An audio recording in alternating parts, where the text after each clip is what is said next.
Hello, hello, everyone. Good evening, good evening.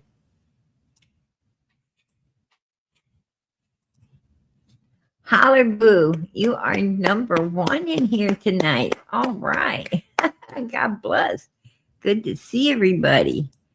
And Linda, number two. All right. Oh, wow. Look at this. Another Linda, number three. Wow. All right. Hey, PG. Hello.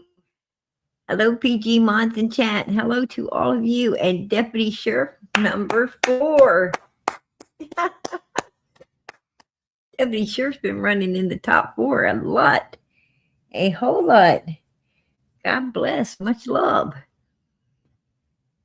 He said, howdy, everybody. Howdy to you, Deputy Sheriff and Miss Justice 111. Much love, PG. Prayers, love, and justice for Summer. Hey, girl, she's always in the top. She's always at the top. God bless. It's almost 2 years now. 2 years. She's been at the top. God bless her. Hey, how you doing, Kylie? Good to see you. Pamela Sue, good to see you. Let me see, Mama 3. Good to see you. I'm trying to call everybody out tonight. Wow, child, there you are.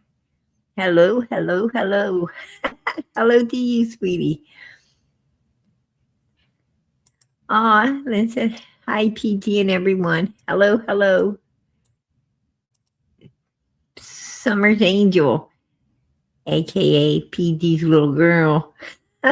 Hey, Mama PG, much love for you and your family. Hey, girl, prayers for you and yours as well. God bless. Hey, much love to you too, beautiful. Absolutely. God bless you. Hey, Patty Allen, how you doing, sweetie? Hey, Tina. Good to see everybody coming in here. Oh, that is beautiful. Beautiful, Mama 3. I appreciate that.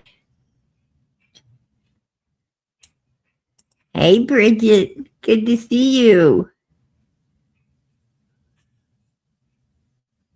I'm hoping I'm not missing anyone. Hey, Jack. Hello. Good to see you in here tonight. And John Year, how you doing, sweetie? Summer's Angel. She is talking good, of course. She is still. Oh, I'm sorry to hear that. Oh, that's beautiful.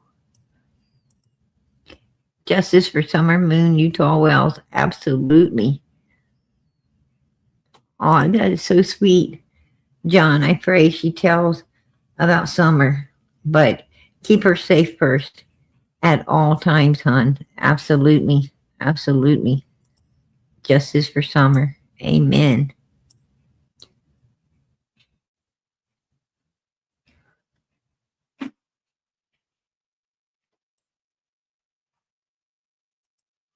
That would be nice.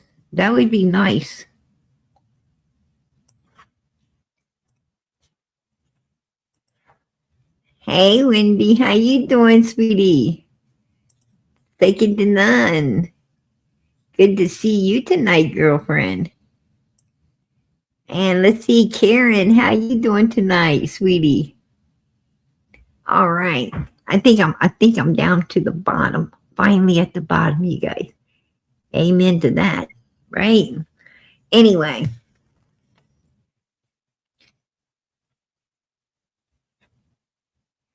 There's so much going on, right? The predator in Athena's case, UPS driver, FedEx, I'm not sure what he was. Right? I'm not positive which one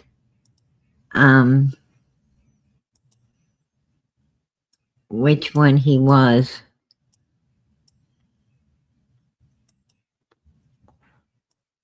That's not him. FedEx. Yeah. His name's Tanner. A FedEx driver, former FedEx driver. He was sentenced to be unlived on May 5th, 2026. So they found him guilty and they have given him, the unliving penalty for sure.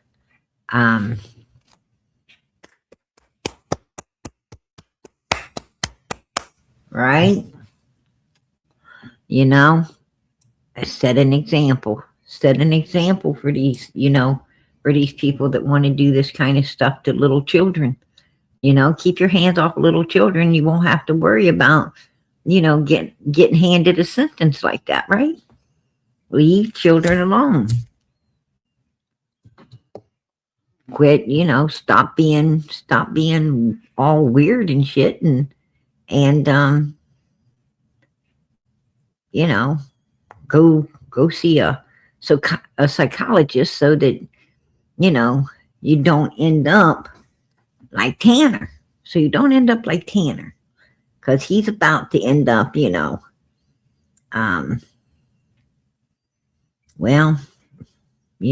I don't know. But I say he's got a good chance in, going straight down into Hades. And I don't think, he's going to like the feeling when they take him in there, sit him in that, in that freaking chair and he knows, he knows that, they ain't got no coming back from it. There's no coming back from it. He's going to walk the mile, right? He's going to be walking the mile. Yeah. To his own demise now. And Stacey Wonder, he is scheduled on June 2nd, 2026.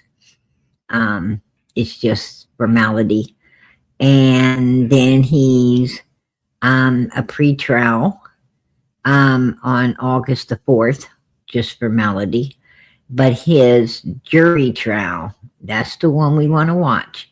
Jury trial starts September 14th, 2026. And Wander is accused of kidnapping and unliving 5-year-old Michael Vaughn in 2021. And his plea not guilty to the charges of first-degree unliving, taking the child, or any type of destruction of evidence. So the trial is expected to last about 4 weeks, with the closing arguments coming in around middle of October 2026, around Halloween. So we'll see how that plays out, right? We'll see how that plays out as well.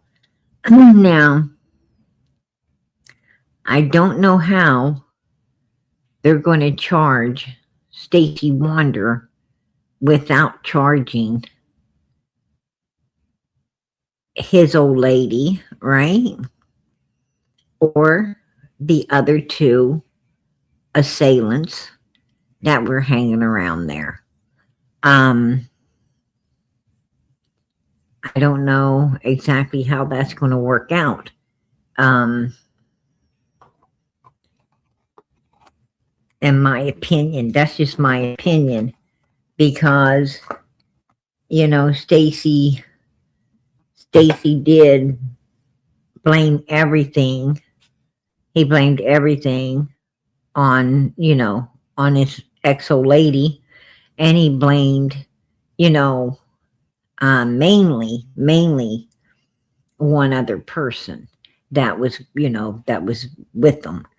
Um, none of it's making any sense. Because I heard in that particular situation, I heard that there's two different stories. Stacy's got two different stories.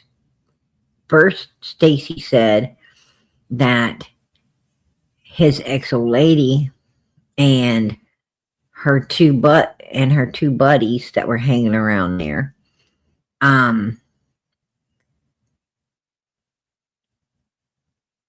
was there that particular evening, and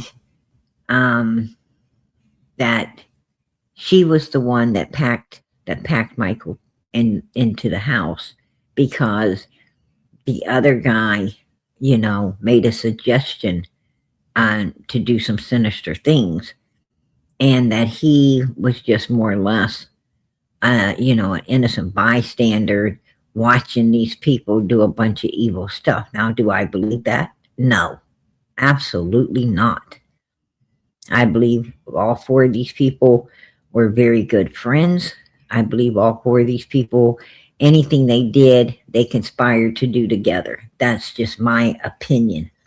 Then he said that they wasn't all there. He said that one of the guys went to see his child, went to see his baby's mama and his child, and he did not come back that evening. Said that he took off that morning and spent the whole day and the whole night with his baby's mama and their child. So, and only ones that came back was his ex-old lady and one of the other guys. So I don't know. And then he said that they left to go tow the car of one of the other guy, the guy that came back with his old lady. And he said that, they left out of there. They left out before Michael ever even came up missing, and to go tow a car. And when they came back into the community later that night, when people were searching, that's when they found out that, that Michael was even missing. So I don't know. He's got two different stories that, that he wanted to tell, and it's just all kinds of, I don't know what to think. To be honest with you, on that situation, I have no idea what to think. I mean, do I think that they're capable? Do I think that Stacy Wander and the people he was, they were affiliating themselves with, was capable of doing such an evil deed? Yeah, absolutely. They were all kinds of messed up. They was definitely, like the Addams family, right? And all kinds of weird, if you ask me. But I don't know.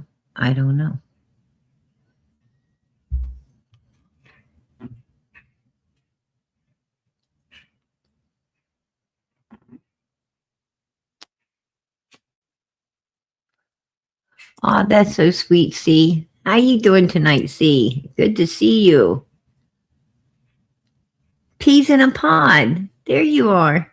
He asked an officer about his missing child before it was public. Oh wow, before he was even missing. Oh, I didn't know that. Do tell.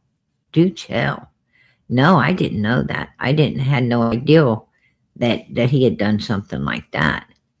Absolutely not. I heard that Michael's mom had went down to the park and seen a couple of ladies, and they told her before she even asked that they have not seen no child. I know that happened, but I didn't know Stacy had done anything like that. Wow. That's,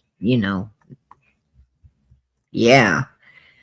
Um, that's a big red flag right there.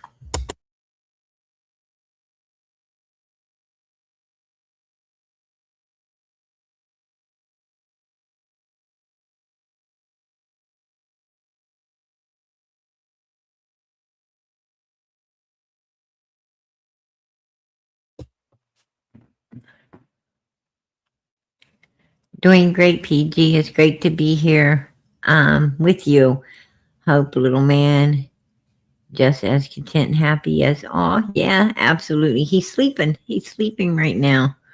Um, little man has a bedtime, and I put him down. Sometimes he don't go bedtime when he's supposed to, but most of the time he's getting really good um at his bedtime, and he likes to hear lullabies, and it's not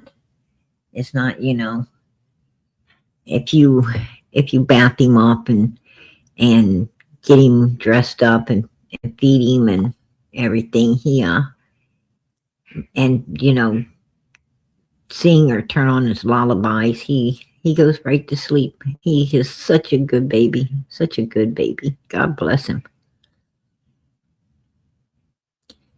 I'm gonna tell you something. Little man is, oh, he's something else.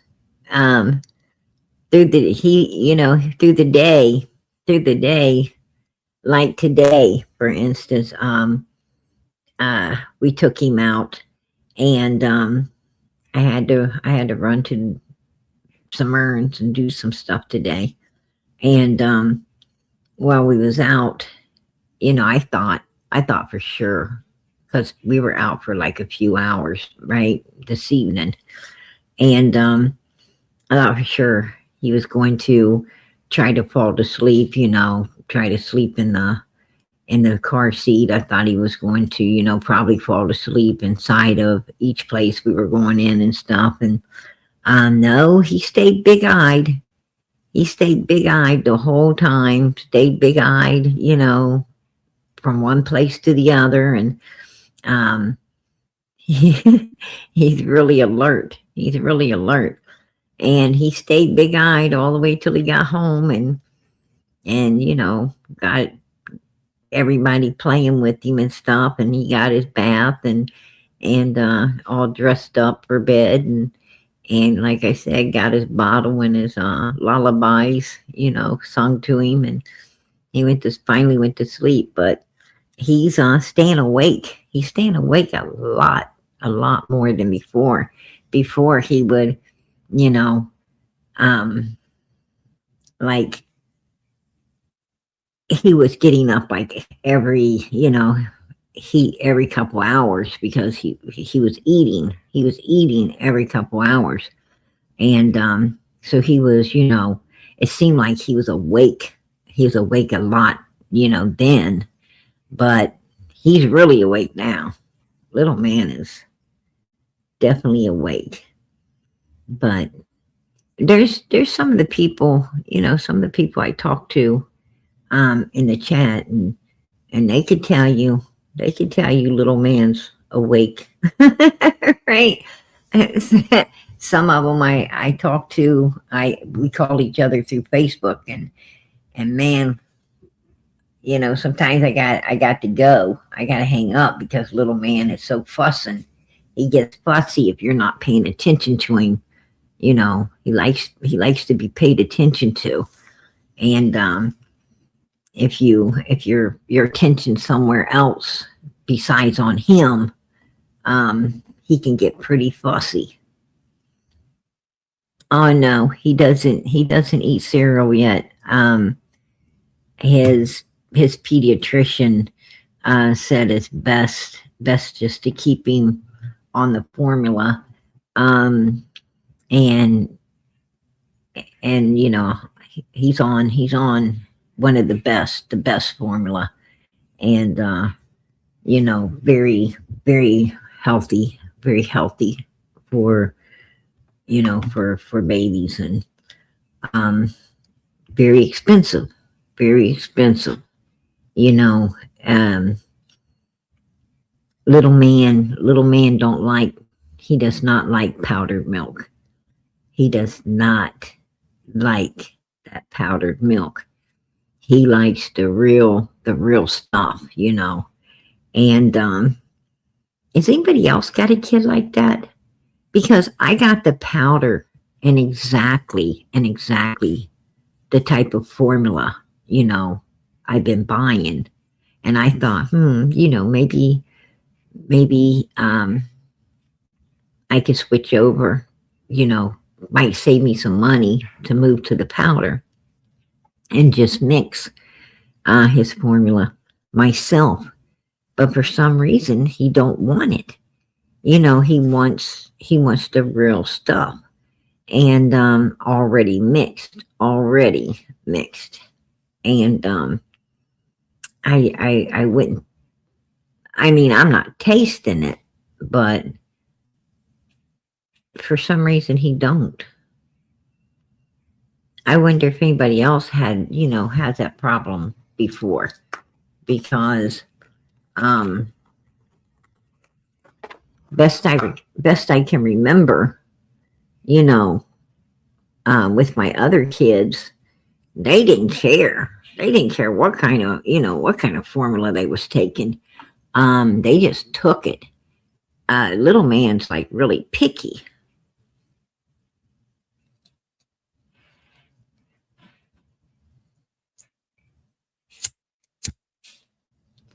Mm, the pre-mix is a little thicker than the powder when mixed. You're probably right. At Great Bitches, absolutely. You're probably right. It does look different. It does. I was taking note. It looked different.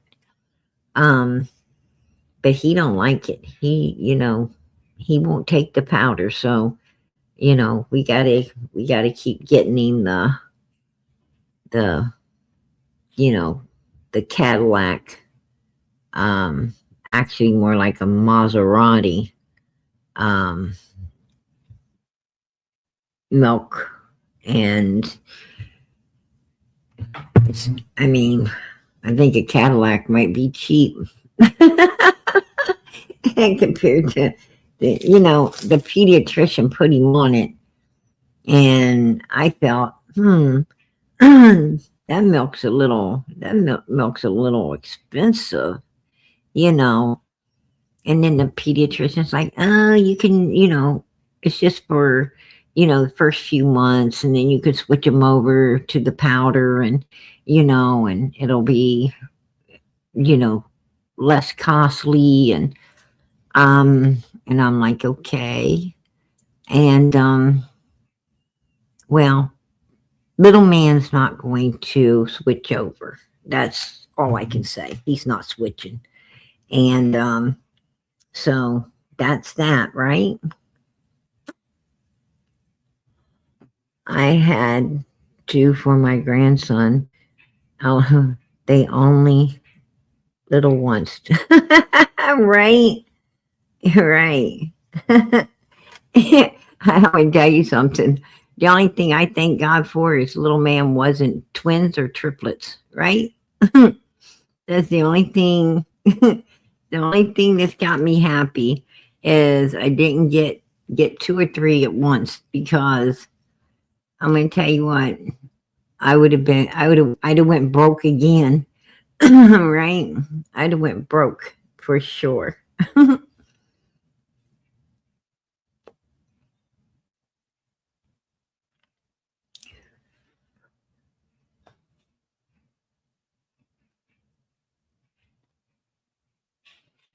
Yeah, that's what they keep telling me. See, they're telling me all kinds of stuff, and like, I don't even know. I don't even, you know,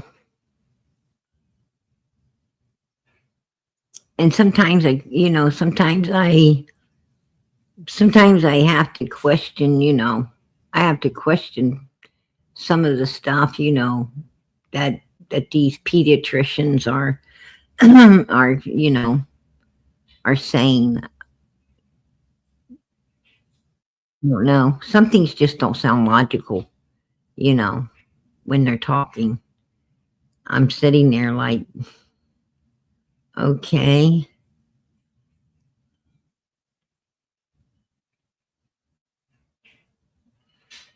Oh yeah, Jody Sue would love to say tons of stuff. Trust me, Jody Sue would love to be saying all kinds of things. But I think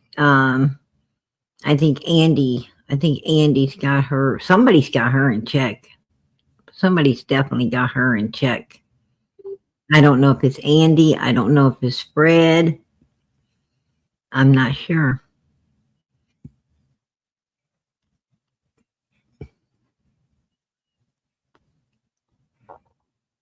Oh, I thought I was going to have to start Little Man on cereal too.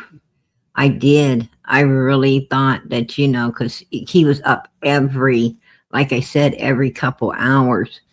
And it was exhausting. It was exhausting. Like every couple hours, he's up, you know, to eat, and you barely put him back down. It seemed like he was up again. And, put him down, he's up again. And I'm like, oh my gosh, I think he needs some cereal, for sure. And I went and got some, and uh, my old man said, don't you think that you need to ask the pediatrician about that before you start giving him anything else? And I was like, yeah, you might be right. And I did. And the pediatrician said, it's too soon, no. And, you know, but I'm going to tell you, I don't think he needs any cereal. I don't, if I gave little man cereal, he is like so freaking big. Straight up, it feels like you're packing a bowling ball. It feels like you're packing a bowling ball around. I'm not lying. He's got a big old head. Yeah, freaking bald as a cue. Big old feet. Looks like he should already be walking. I'm not lying.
Anyway,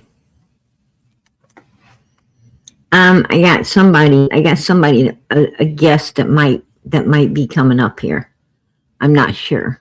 I'm waiting to see.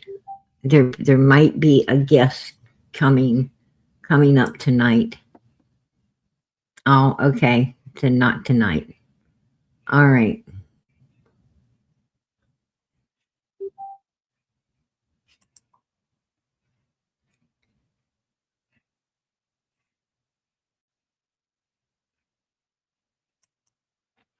Okay.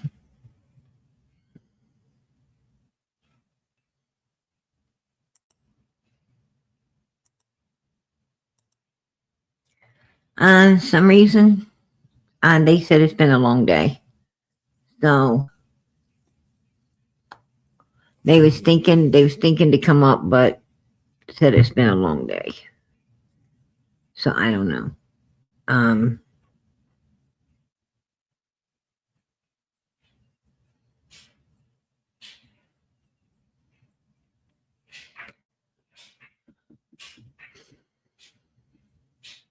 yeah.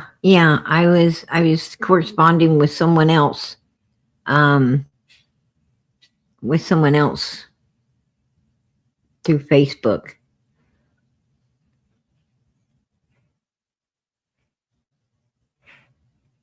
I heard that, Deputy Sheriff.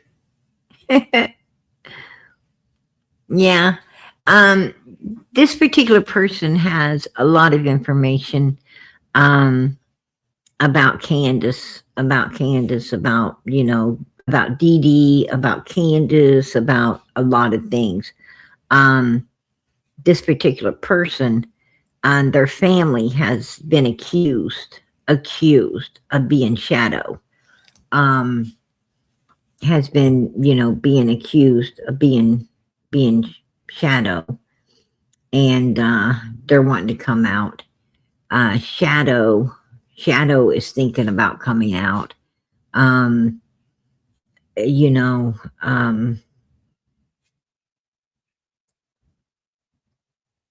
these people's got a lot of information from being on the inside of, of Summer's case.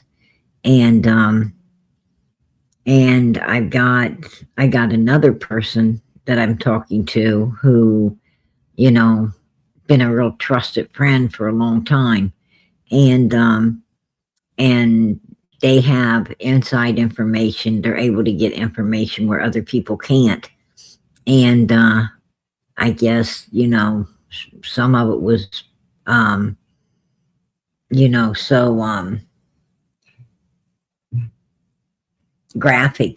so graphic, you know, uh, it's just too graphic. It's really graphic. And, I don't want to talk about stuff like that.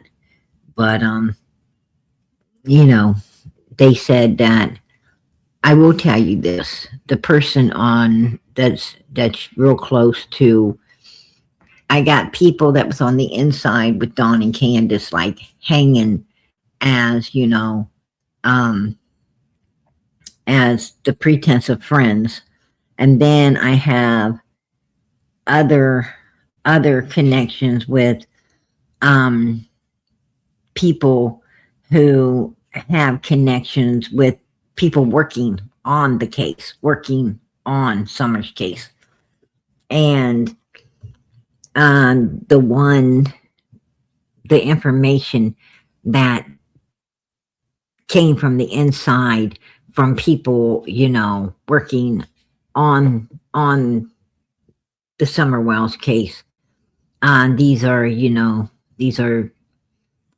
like the big guns, right? That, are in authority over the stuff. And I guess supposedly, allegedly, there was a house. They found out that there was a house in Kingsport, Tennessee, where um a bunch of it was like a gentleman's club type thing. Um a lot of, it was like a house party type, bunch of men. It was men. I didn't hear of no women. I heard that there was a bunch of men um meeting up at this particular house um over in Kingsport. And they come there under the cover of business, of business, conducting business, getting together, conducting business. But it's a um it's a it's the business that they're conducting is really not, is sick. Allegedly, it's very sick. They gather up there, and then they have connections to people like Don Wells, who are willing to show up.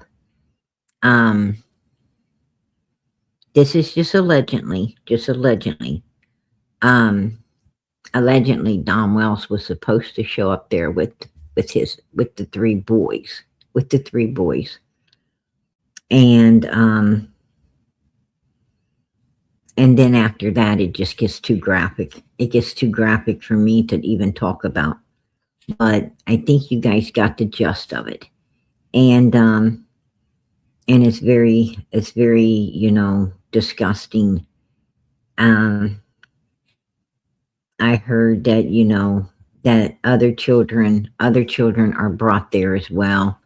Um, you know, it's not about business meetings. It's about, about something totally different, and and pretty sinister, and very sinister, going on, supposedly at this place. And um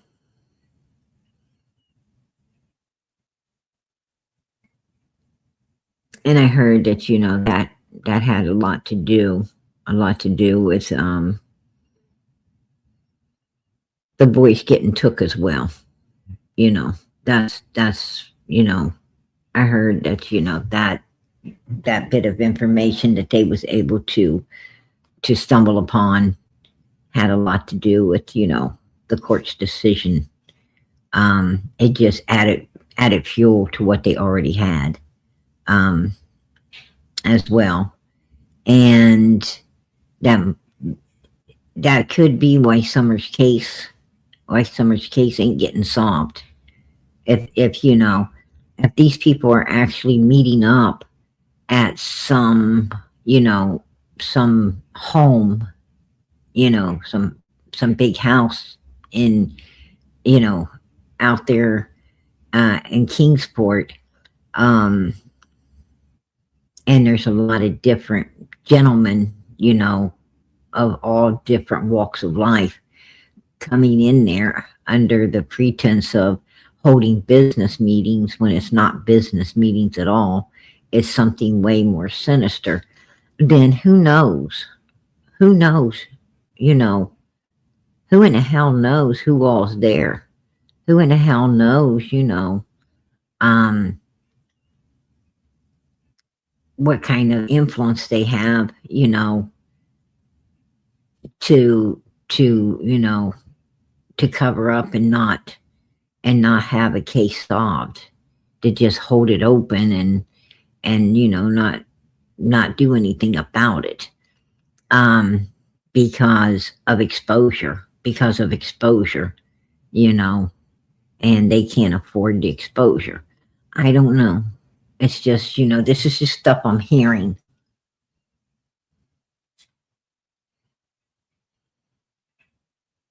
I mean, usually the truth is hard to believe. Usually the truth sounds really far fucking fetched.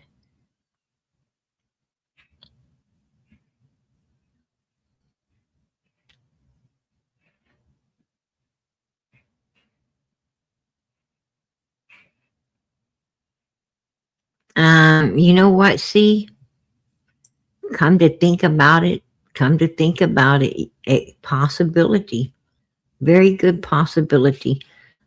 Crystal, I'm bringing you up. What's up, girl? What's going on? I am actually live. I wanted to come over and ask you what is going on. You are interviewing Fred. I was interviewing Fred for quite a while, and then when I asked some certain questions, he kind of quit talking. Right? He kind of quit talking, and it kind of went south. Actually, after I brought out that I missed it. he followed Cotton Simpson. Um, What is your Laura thought? What's your thoughts on the Cotton Simpson thing? on Cotton Simpson. Yeah. Well, I think that is pretty, pretty cut and dry because you have Laura saying that Fred and Cotton had an altercation talking about Summer, right? Yeah. The very evening that Cotton ends up dead, they're having an altercation about Summer. So So you're right. So who said that? Because Karen that's Elliott. Laura. That's Laura said it. I have receipts. And Okay, listen. then Listen. Karen Elliott had told me that when they found Cotton Simpson, and I believe I have messages to back it up, but I may not be able to find them. I will search and search and search. I don't know if they're in my messages with Karen. However, I believe she spoke about it on Six Up's channel. But she had told me that when Cotton was found, that Laura frantically ran through the mother's home screaming, "Oh my God, they found him! They found him!" And then we have, oh yeah, I heard that. Yeah, I think you are right. I think you're right because I think I heard that too. That yeah, that and Laura freaked that Laura really freaked out and and was acting really strange when the word came out the next day. The when because they didn't get the news until later the next day. And I do believe you're right. I heard that too. can I ask her, Gordon, what are your thoughts on Fred's sisters? Is that something you've ever looked into? No, I haven't ever looked into Fred. I haven't looked into Fred's sisters because um the community around there, most of the community around there, have no problem with Fred's sisters. They haven't ever really had any problem. They've had a lot of problems with Fred, but not the two girls. But And but you have had background conversations with Laura where you and Laura have become friends. Has Laura has said in the past that Fred's sisters have given her a really fucking hard time in life. I was wondering, is this anything that Laura ever spoke about with you or about Fred's arrest in mm, yeah? Laura didn't ever no. Laura didn't ever say anything ugly about any of Fred's sisters. And Laura said that Fred gave her a really fucking hard time in life. Got her children taken from her, promised to get them back and didn't. That he was always acting like he was for her when truly he was against her. she said he always, even though they both, were, um, both of them was, addicted to illegal substances um, that Fred would go into the bathroom and spend hours doing up everything he wanted before he came out and let her have what little was left. And she said he just treated her like shit, just treated her straight up like shit. And she took it. She took it because her family had turned against her because she was with Fred. They really, didn't want anything to do with her anymore. They kind of shunned her. And she felt so stuck with Fred, no place else to go. So she basically, put up with everything, that he kind of threw at her. And she said that, Ziggy doesn't know what she just brought into her home. Karen Elliott told me the same thing, that Laura would walk the streets and sell. That's what I heard too. We'll leave it at that. Well, she was out selling stuff when Fred was in jail, and she was sending the money over to Ziggy because Fred told her to send it to Ziggy. Ziggy was going to get it to him. And actually, Laura had no idea that Fred and Ziggy was a thing, and that Fred wanted her to send all this money so Ziggy could have DoorDash and eat out and pay bills and keep Ziggy up. Laura's money was keeping Ziggy up while Fred's in jail. Did you know, and I've reported on it, that when Laura came out to Ziggy's channel and did her first interview, Karen Renfro had told me in Messenger, and I believe I even shared it at one point, that Laura was actually living with Glenda Head. And now we have Glenda Head doing these interviews with Ryan. And it's just really freaking odd to me. Bear Garden, I know you and I don't always get along. And I know that I don't like that you don't show your face. And I find that sus with the Morrison shit and the cemetery shit. However, I also am willing to talk to you because you and I have both been out here since early on in Summer's case. And we have been through all. Hold on. Wait a minute. Let's back up. You said that me not showing my face, not wanting myself and my family to be in harm's way is some cemetery shit to you? No. You look like the Night of the fucking Living Dead. Come on. Get the fuck off my panel. Get the fuck out of here. Go fuck yourself, bitch. You gonna come up looking like the Grim fucking Reaper and talk about some cemetery shit to me? What the fuck? I'm just trying to protect my family. Nah, bitch. I'm afraid that if I open the camera up, well, Marilyn Monroe wouldn't fucking be a big deal anymore, okay? She wouldn't be a big deal anymore. PG would. I seen your face.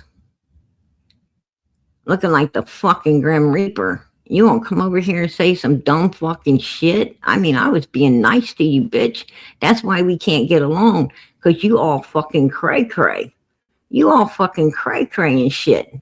You're one of them fuck around and find out bitches. Don't even come over here. You don't fucking know me like that. I find you fucking creepy.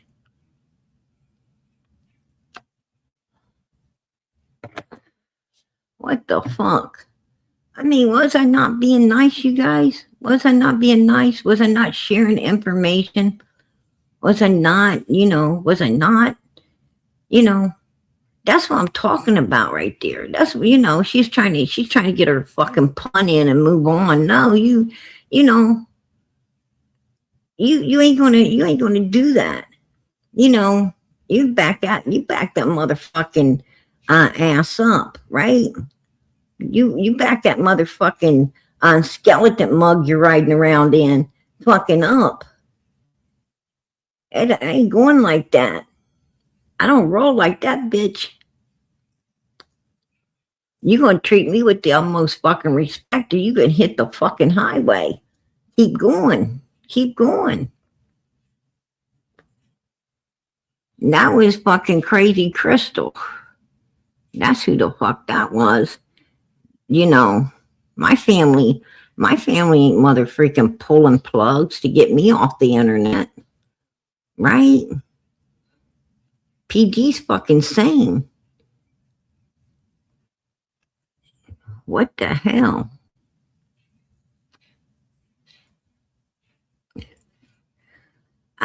People like, people like her have a need to know. People like her, I irritate her fucking demons. I irritate her demons because, she has a need to know. She wants to know who the voice is. Who's the person, behind this voice. I'm going to tell you what, bitch. You don't want to know the person behind this voice up here. I can guarantee that. I can guarantee you don't want to know. That's for damn sure.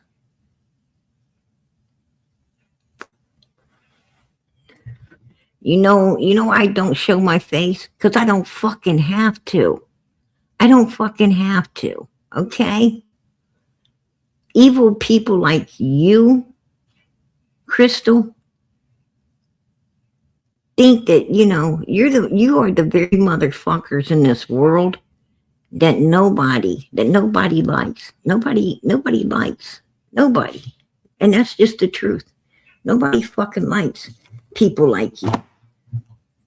Because you're one of those people that do evil shit because you think you can. And nobody likes people that go around trying to do evil because they think they can. You just met a motherfucking bitch that said, no, you can't. No, you can't. You ain't gonna come over here and fucking play your shit. Not with PG. Bitch,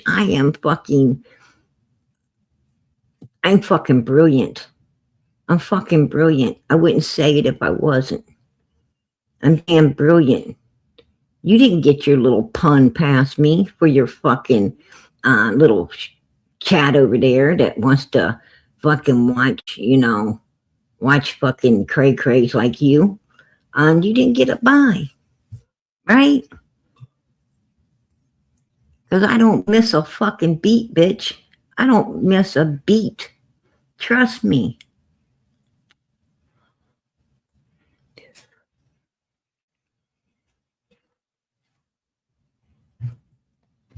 I'm fucking on to people like you before you even show up.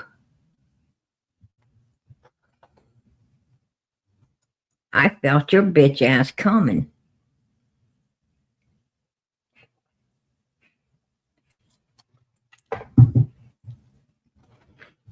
And you didn't last long. Right? I was giving her the rope, man. She did exactly what I thought she would do. Right? I was like,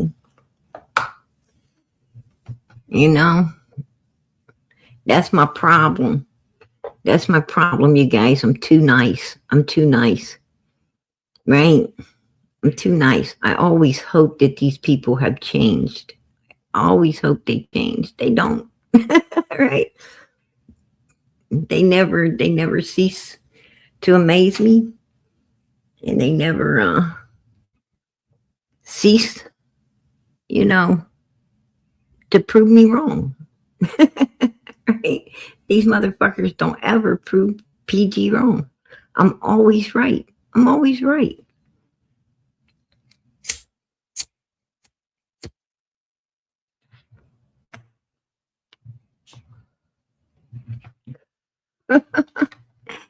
Oh, fucking, I'm going to tell you something. Right now, I'm quite proud of myself. I really am. I'm quite proud of myself. I'm proud. I'm proud of the human God made me. I'm sitting here, Crystal, I'm over here bathing. I'm over here bathing in my own fucking pride right now. For real. I'm very proud of PG. I'm proud that God is letting me be able to catch every beat, as tired as I fucking am, taking care of everything I take care of each day. Right?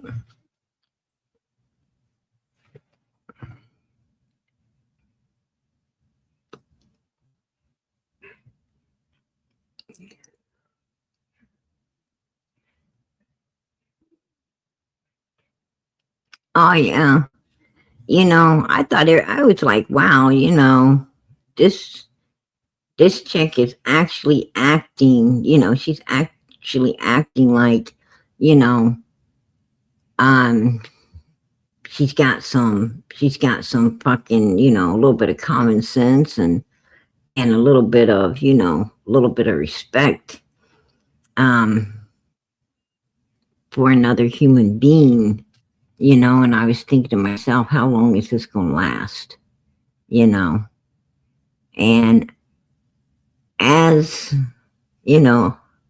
I thought, didn't last long. Didn't last long. I'm like, when is she going to go off the hinges? And she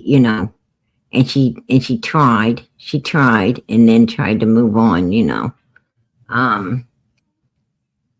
I'm like, no, you don't back that ass up. You don't back that ass up, coming up here looking like motherfucking Night of the Damn Living Dead. You want to talk about somebody who looks like they belong in a motherfucking graveyard?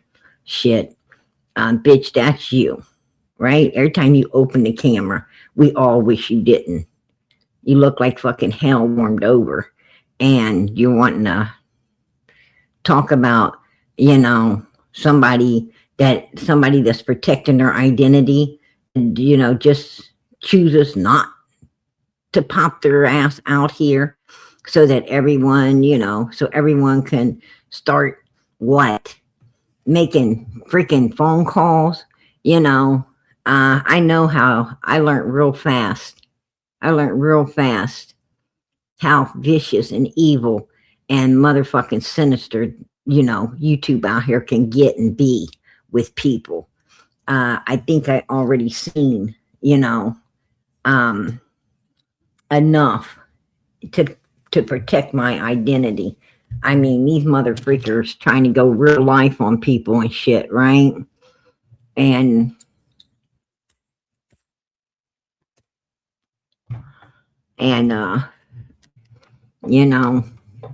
Crystal ain't PG. Crystal isn't PG. Crystal ain't pissed off some very fucking violent and very dangerous mother freaking human beings. If someone can unlive a 5-year-old little girl and hide her away somewhere, they're motherfucking dangerous. They're like, we're what will they not do? What will they not do if they could do something like that, right? And in my opinion, some of these people, some of these suspects did it, right? Some of these suspects worked together and did these things. And I sure in the hell ain't gonna expose, me and my family to that. Hell no.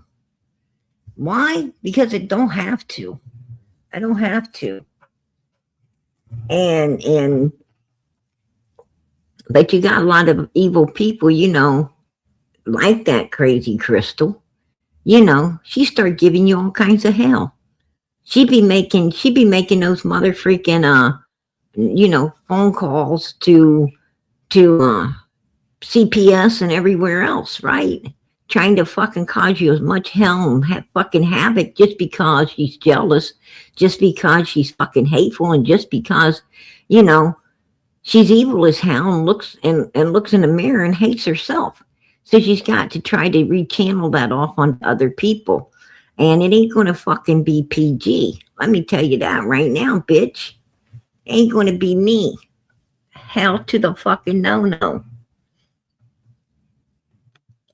You know, I mother freaking have, busted my ass out here to keep my kids safe, to keep my fucking life private. And that's what my life is. It's private.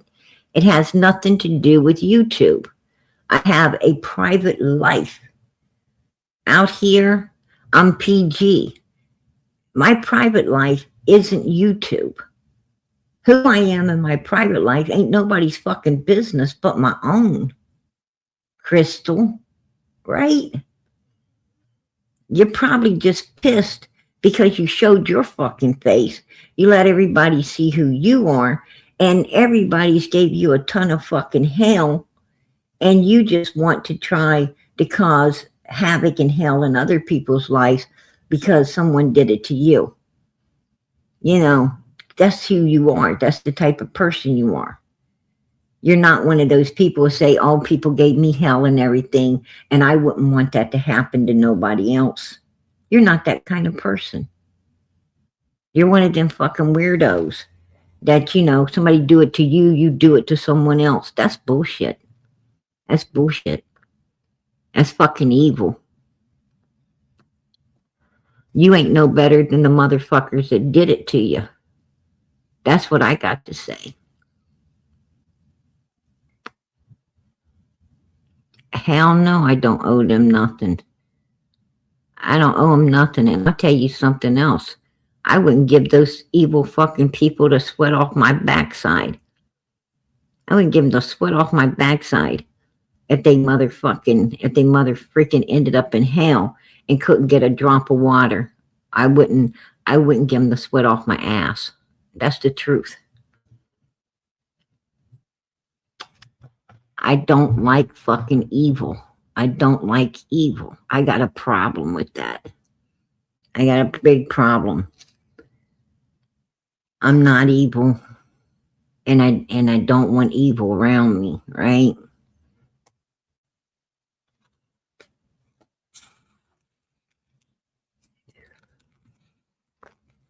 Go with your gut feeling. When I saw her in the back, when I saw her in backstage, I said, oh fuck. This ain't gonna be good. But I gotta give her maybe somehow she might have changed. I gotta, I'm one of them motherfuckers that have a need to know. That's probably gonna get me in trouble one day. Gonna get me in a lot of trouble. You know what they say.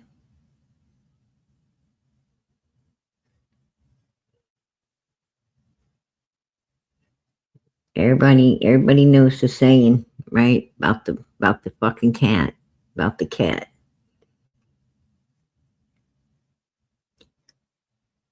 Curiosity.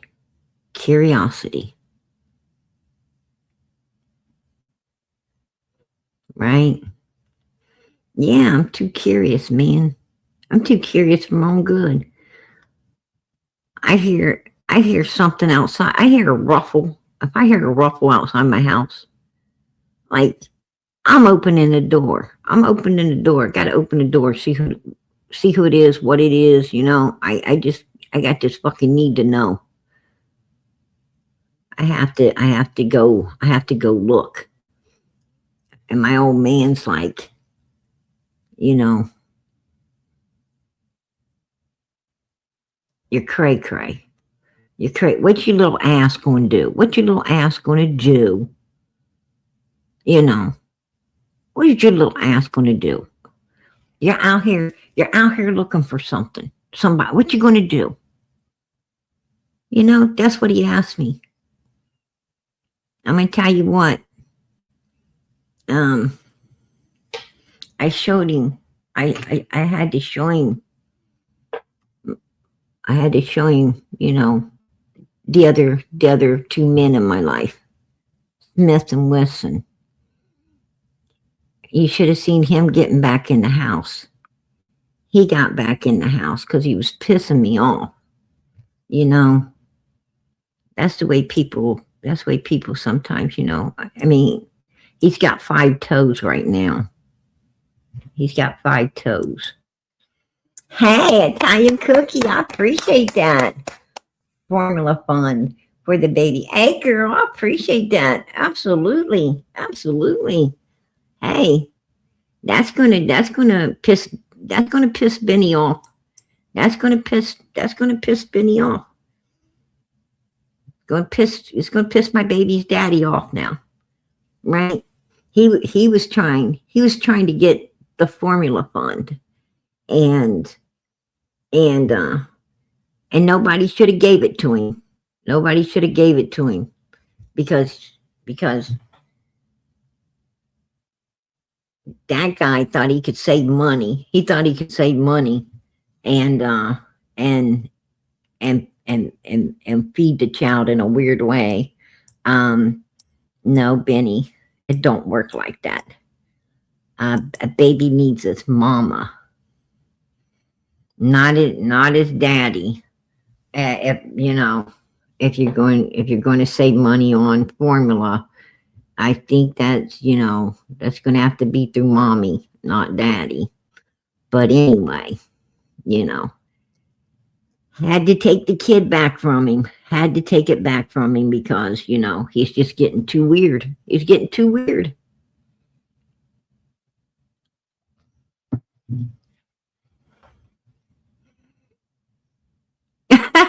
Right? Yeah. had to leave him with the pissy pillow to keep him company. He's in love with that thing. He's in love with that thing for real. That's why we're split up.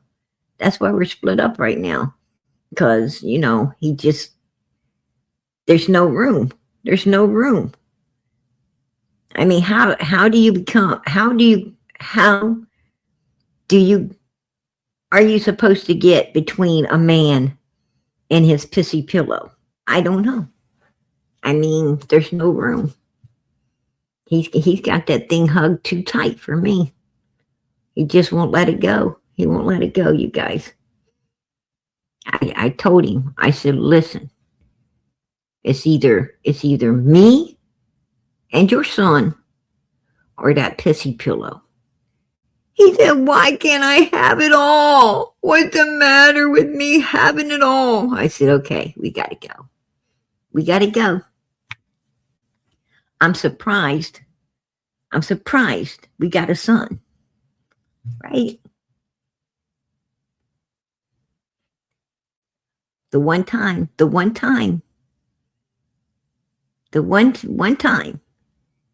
he forgot to be hugging up on his pissy pillow. We got a son, and he's been hugging up on it ever since. I'm like, what the hell? What can I say? Yeah, and then he goes around picking weird uncles. He goes around picking weird uncles for our son.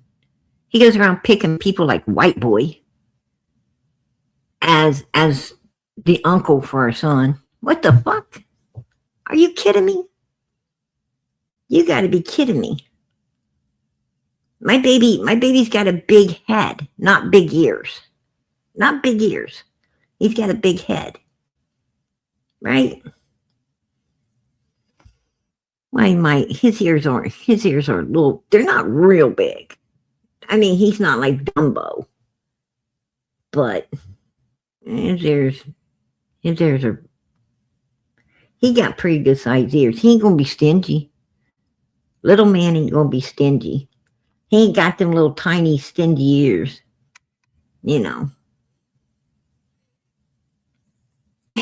Right, Deputy Sheriff? Exactly. He would be an aunt, not an uncle. That's what I said. Benny's going around picking weird people to be related to our son. I can't have that. I can't have that. It's just too much.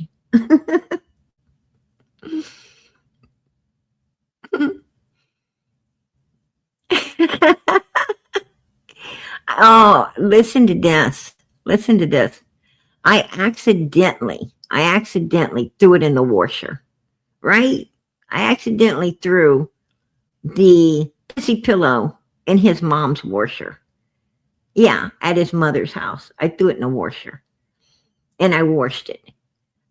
He about lost it. You would not believe how much he almost lost it. He all of a sudden he dried it up, he fluffed it up, he bagged it up, right? He bags it up, boxes it up, and has to send it back to Ben Hill Road so Candace can, use it up and send it back to him because it just didn't have the same smell that it had before. And he needed that to get through life. So he sent it back. I'm glad it was accidentally put in his mom's washer and not PG's, right? Because I'd had to get a new washer. I would have had to get a new washer. Hope his mother's not watching right now. Because I'm sure she ain't gonna like hearing the pissy pillow was in her washer. Right? Yeah. Yeah, Benny should open a live and talk about that. Anyway, as for Fred, I'm going to start what we didn't finish last night so that everybody can hear what, and there's more where it came from. I'm just going to, I was going to play this out back when, but then Van Hill Road came into play, and then law enforcement was back up on the hill, and then other people started coming out and giving, information, people inside, the well circle, people that, were able to connect with people, over the case and so forth and so on, where DCS and Allie and all of them are concerned. And it kind of got put on the back, of the stove. And here we are again, right? But I was bringing it back to the forefront.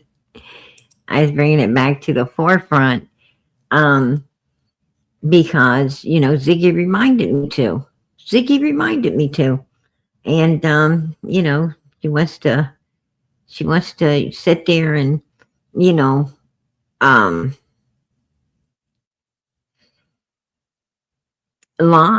basically lie, to protect Fred. And she does lie to protect Fred. Ziggy don't care what Fred's done. And she don't care who Fred's done it to. She does not care. You want to talk about evil. She be honest with you, she's just as evil as Laura and Fred. Fred wouldn't be with her if he didn't already know that she's as evil, right? Maybe even more evil than Laura. And Fred already knows that she ain't about Summer. She ain't about anything but herself. I mean, Fred knew exactly what he was getting into. I think Ziggy believes she knows what she was getting into, but I don't think she knows shit.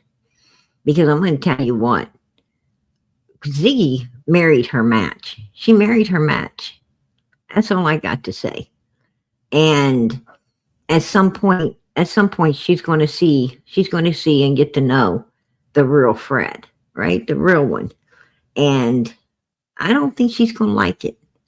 I don't think she's going to like it one damn bit. Will she like it? She's got a hard road ahead of her. That's all I got to say.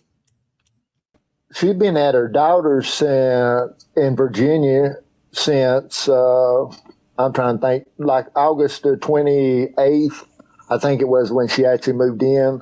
And she cleaned up for a while, and then now I think she's back using. She's back with a boy that she had went to school with and stuff. Actually, they moved. Some guy. She actually moved.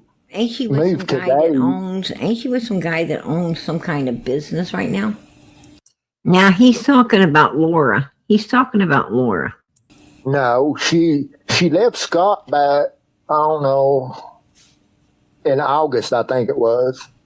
Oh, okay. Scott Hamilton, and she's with Kenny something now, from Homemaker, Virginia, I think. Right. He texted me earlier and said that her and Kenny had actually got them a place in Castlewood, Virginia, I think.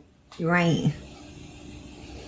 Well, the last time But see- I talked to her, I asked her if she was over in Virginia. She told me no. She was in Kingsport, living with Well- these people that she's always been living with. Yeah. I told her that you said she was in Virginia, and she said no. Yeah, she tried to tell people that she's still in Tennessee because she's got that warrant for out on her Right. for violation of probation. Right. Well, And all it is is a technical violation. Right. I tried to get that took care of before I got out of jail and stuff, right. and she won't do it. And it's just a 30-day in jail is all it is. Right. Like I told her, I said, if you take and go in clean and turn yourself in, only thing they're going to give you is 30 days. See, she's just on 11 months, 29-day probation. Misdemeanor probation is all she's got anyway. Right. Well, she said that they told her that if she ever comes back, that they're going to give her some other time that they were going to give her previous, and that's what she's afraid of. No.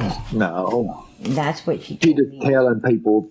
She just avoiding turning herself in, telling people things. But,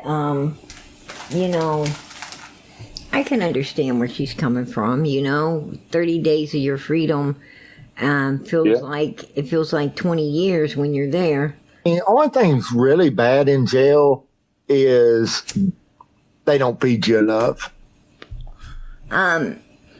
It's too bad. Too bad somebody can't go to jail for other people. You could go in and try it out. See what it's like. Right? Yeah. She's got like 10 different personalities, really. Who, Laura? Yeah. She sure has a way of making people feel sad for her. She does. She does. She really does. Because, I Well, just wanted like to do people everything in hollering. my power to help her. And, Yeah, just like she hollered she's got cancer. She's had pre-cancer cells and stuff, right? that they could take care of. It ain't life-threatening or nothing. She was trying to play people to try to get drug money. Right. I knowed what she was doing, and that's what pissed me off about. I wasn't trying to say anything to you for trying to help her. What I didn't want is somebody to try to help her for the wrong reason and be Right. responsible for her death. Well, That's what had- bothered me the most about it. I had people willing to give her vehicles. She wouldn't go get the vehicle. I know. But there was a lot And of people. if she had went and got that vehicle, she would have traded it straight for drugs.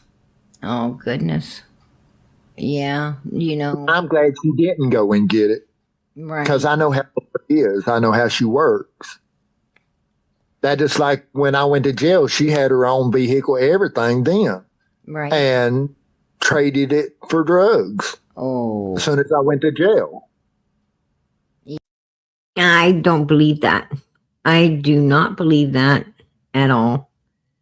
I do not believe that Laura would have gave up her vehicle, if she had one. Because how's she going to get her stuff if she can't go to get it, right? I mean, you're up inside of Ben Hill Road.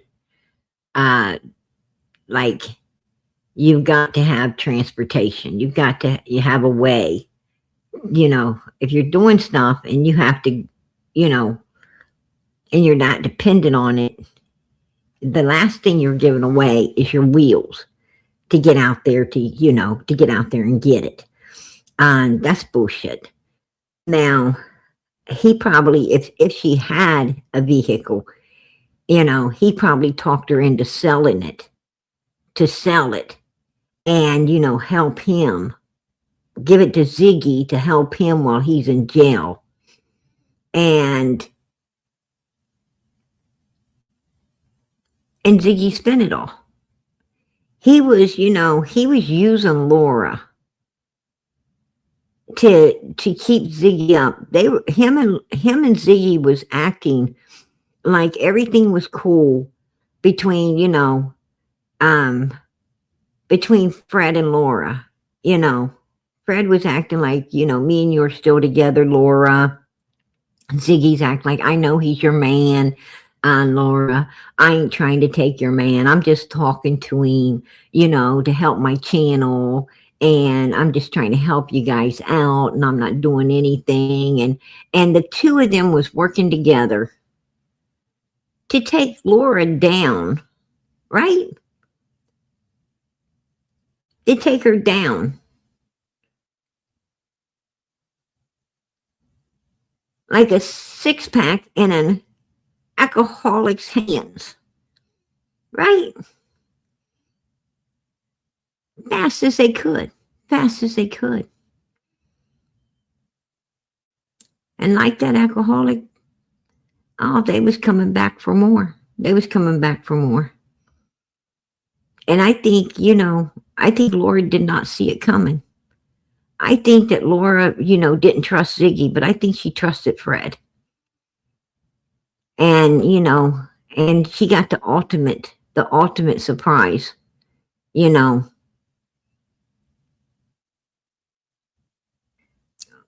the truth slapped her about what really was going down there. And I'm going to tell you something. I understand where Laura's coming from. If Fred wants something else, if Ziggy can take him, then he can go. I understand that. But,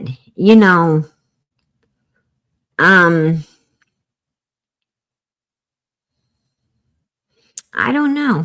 I don't know if I could be that gracious. I mean, like, if my husband wanted something else, started talking with something else, of course he can have it. Of course he can.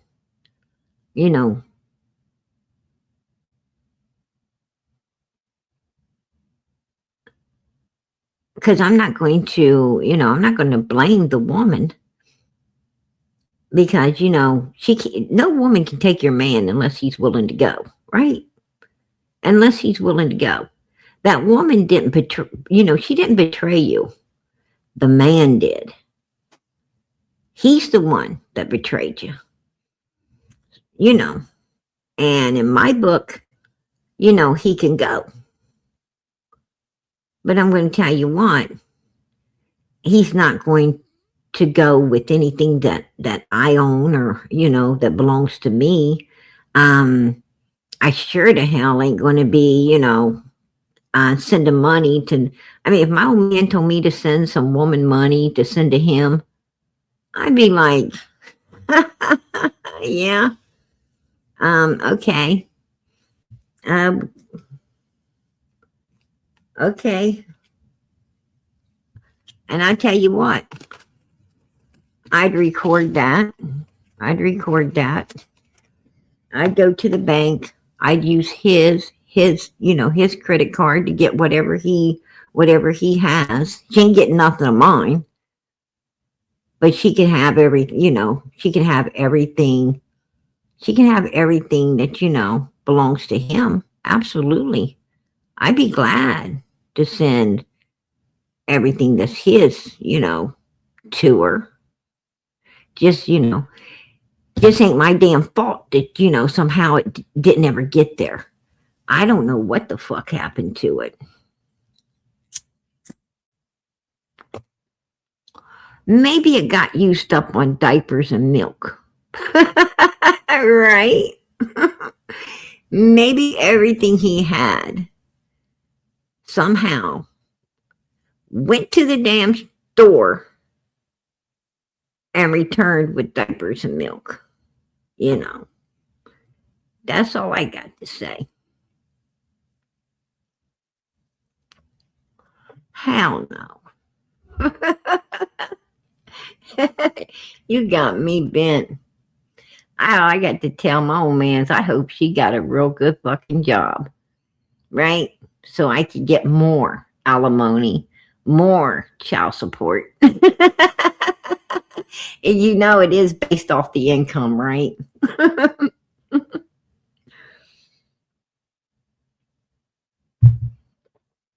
She better love him, because that's all the hell she's going to get. Is him. Poor Laura, man. Laura didn't get nothing. Right? She got used and abused and became old news, right? Wow. Yeah, I didn't know Laura. I really didn't know her. I did feel really sorry for her. Yeah. Laura could be a really good person if she'd get clean and stay clean. Right. I think so too. Laura would be a really good person if she could get clean and stay clean. She was clean when you met her. She was 18 years old. She was clean. You're the whole fucking reason she's not. I'm going to tell you something, Fred Hill. One thing I know about men and women, if a man doesn't want a woman doing illegal substances, she won't. If a man doesn't want his woman running around, going places, doing it, a woman pretty much wants to please and appease her man. And she will dress decent. She will act decent. She will get educated for him. She will stay off of all substances, all alcohol. She will be the best mom and the best wife if that's what that man wants. And she'll also become the trashiest piece of garbage to please and appease someone like you, who wants to start her out on alcohol and then into illegal substances and then to the harder stuff that you was making and cooking and distributing and also taking. You was Laura's downfall, Fred Hill. No one else. You made her lose her babies. She had her babies up till you fucked up. She didn't fuck up. You fucked up. You was the whole fuck up in everything. Don't try to deny it. You act like you're better than Laura now because the court system is making your ass stay off of illegal substances. If the court system didn't have their mother freaking hand over you and you wouldn't do 20 years, your ass would be back up there right on the same shit that you was doing before. The only reason your ass is clean is because you're being forced to be clean. So don't act like you're better than Laura, because you're not. You're not. You're no better than her. Matter of fact, she's better than you, because you're the reason that she is where she's at today. You are the reason. Because she gave a damn about you. She wanted to make a family and a life with you, and you wasn't about making a family and a life. You were about yourself and didn't give a fuck about anything else. And you know it. And you know it. And you left Laura because of everything that went down with Summer and Cotton Simpson. You saw Ziggy as a way out of Ben Hill Road and into another state. Actually, you just used Ziggy. And that's what you're doing right now. You're using her just like you used Laura. And I just wonder how long it's going to take Ziggy to figure it the fuck out. Right? You know. I feel like the one that she says she's with right now, he runs a tattoo parlor and was into a lot of drugs and stuff like that. So I'm afraid she's going back down the wrong road. I think losing her kids really, really turned her to not caring about herself. See, a lot of people know that Laura spent time in prison herself for drugs before me and her ever met. Oh, okay. We spent 2 years and she pulled time with Lorena Bobby, that one woman that run her car off in the river or whatever and drowned them one kids. Yeah, I remember that. She pulled time with them 2 women. Ooh. Do you see how Fred's playing it? Do you see how he's giving a negative, then a little bit of a positive, then a negative? Right? He's wanting to make Laura look bad. He's wanting to make Laura look like she don't deserve no help or anyone to, to give a shit about her. But he wants to do it in a passive aggressive way, right?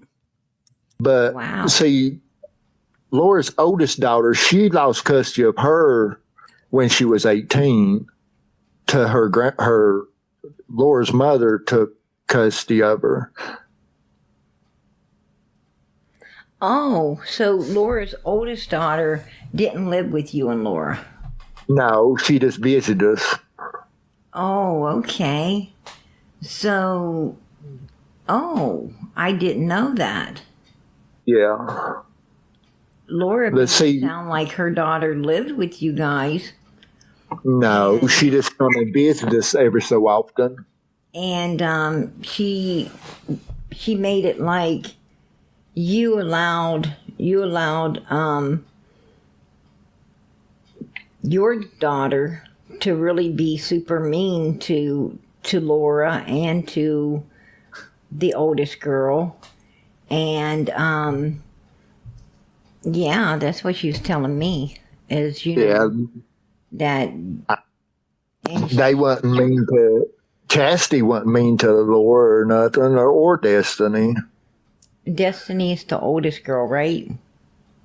Destiny is Laura's oldest. Chastity is my oldest, right, by my first one. Yeah, it was Chastity. They're like a couple years different than Chastity and Destiny. They're two. Chastity that you would allow Chastity to speak very ugly, and her and her daughter had to endure all of this because of you, their fear of you. They had to put up with all of this turmoil and trauma from, I'm telling you, Lisa, it used to be that way. It used to be back in the day, it was the women. It was all the women knowing everything that's going on, right? Like everything. All the women over the fences talking and whispering and telling everything, right? And you get together for the lingerie parties and and all the stuff, right? And everybody telling all the secrets and this and that, and you know, you go to the all the house parties, hotel parties, club, and you know, it was just one big gossip session with all the girls, right? Letting you know about everything and anything, but not anymore. Honey, that has changed. Like, I don't know what the hell happened in the last few years. Like, I'm talking just the last few years, like maybe the last 5 to 10 years. These men, you know, the men have become gossipers like women. They want to stay home and watch the children while the women go to work, right? I think I would be a really good stay-at-home dad, you know, Mr. Mom. Like, you know, these lazy motherfuckers don't want to work. They don't want to work. They want to stay at home. They don't cook. They don't clean. They don't, you know, they don't do anything. You're afraid to leave the kids with them. So you have to put the kids in daycare, right? And they just lay around the house and they don't do shit. And they gossip all the fucking time. And, you know, it's all weird and shit. And I don't even know what the fuck is. It's like the table turned. You know, and it turned quick. Like, it didn't slowly turn. It just like click. You know, that's it on the other side. For real. I mean, men used to not even want to hear gossip, right? They didn't even want to hear it. Oh, what are you guys chatting about? You know, what's coming through the grapevine now? That's all you women do, right? Is you're like songbirds, always singing, you know, one thing to another in each other's ears, and you know, and how many of your girlfriends you have over today, right? How many? I seen a few coffee cups in the sink, and I know nobody around here is drinking coffee, you know. So how many of the women's been over today, you know, feeding you BS about other people? And, you know, so they don't want to, you know, they don't want to hear it. They really don't like you getting involved with it and all of that. And, you know, they're too busy working. I mean, like for instance, my first husband, you know, I would try to like tell him something, you know, like something would come through the grapevine, and, you know, about my family, maybe his family. And, you know, I'm trying to give him the heads up, you know, what somebody's saying. And he'd be like, I don't want to hear it. You know, I work, I'm tired. You know, that's the way men are. I don't want to hear it. I just want to get something to eat. You know, I just want to shower, you know, change my clothes, get something to eat, watch some TV, you know, wind down, you know, maybe have a couple cold ones. They just don't want to hear it. They're not into it. You know, they want to talk about sports. They want to talk about the news. They want to talk about the weather. They want to talk about a lot of damn things. Politics. They want to talk about a lot of things, but they ain't nothing that women's talking about. But in the last 5 to 10 years, oh my gosh, these men have been real. I mean, these men are worse than women. They know everybody. They know everything. They be like, yak. You know, you're just sitting there staring like, wow. Do tell. You know? And they be telling too. They be telling. I mean, if you want to find shit out, don't talk to the women. The women don't know nothing. The women's tired. The women's the ones working. They're tired. They're the ones that don't want to hear the gossip. They want to come home. They want to get a shower. They want to get in some clean clothes. They want to make some dinner, get everybody fed up. They want to get it cleaned up. They want to get, a little me time in there while the kids are watching TV, doing other stuff. And, they want to get everybody bathed up, dressed, put together the last few things they need to do, like the damn laundry, get it put away, and they just want to crash. They want to go to bed, right? Get some sleep. They don't give a damn about gossip. But these men, yuckity yuck, yuckity yuck, you'd be laying in bed trying to go to sleep and they're talking, till you freaking turn over and ask, can you shut up? Right? How am I supposed to go to sleep with you talking? It's driving me stupid. I just thought you want to hear it. Don't you want to hear it? No. Wasn't it enough that you got tortured with hearing it? Right? Why the fuck would you want to torture me? Right? Why torture my ears? I don't want to hear that shit. I don't want to hear it. Keep the gossip to yourself. It's the women doing it now. The women don't want to hear it. We're too busy. We don't even care. We don't care what the neighbor's doing. We don't care what anybody's doing. We just, we just care about taking care of business and moving on unless it's important, unless it's something important. We don't want to be listening to it. And I didn't ever think I'd see this day. But honey, it's here. It's upon us. It's upon us. It's like we've changed roles. Your daughter. And like Andy, isn't he a gossiper? Oh my gosh. Andy Bernard, he can talk. That dude can talk a mile a minute. He can say more in 5 minutes than most people could say all day. I'm telling you, him and Fred Don Wells, they're like, and they know all the people. Like Jody Sue, she don't know all these people. Like Andy will be standing there and he will call out every mother freaking body's name. He'll be like Frank Light, this light, that light, oh, that horse, it belonged to so and so, and he'll be like Chad Arnold and this guy and that guy and it's like Jody Sue's like, she's just stuck on Dawn, Candace, and Grandis, like, Fred Hill, just like the little few people, like this little handful of people that, that she don't know really anything outside of that. And like she was so out of the loop.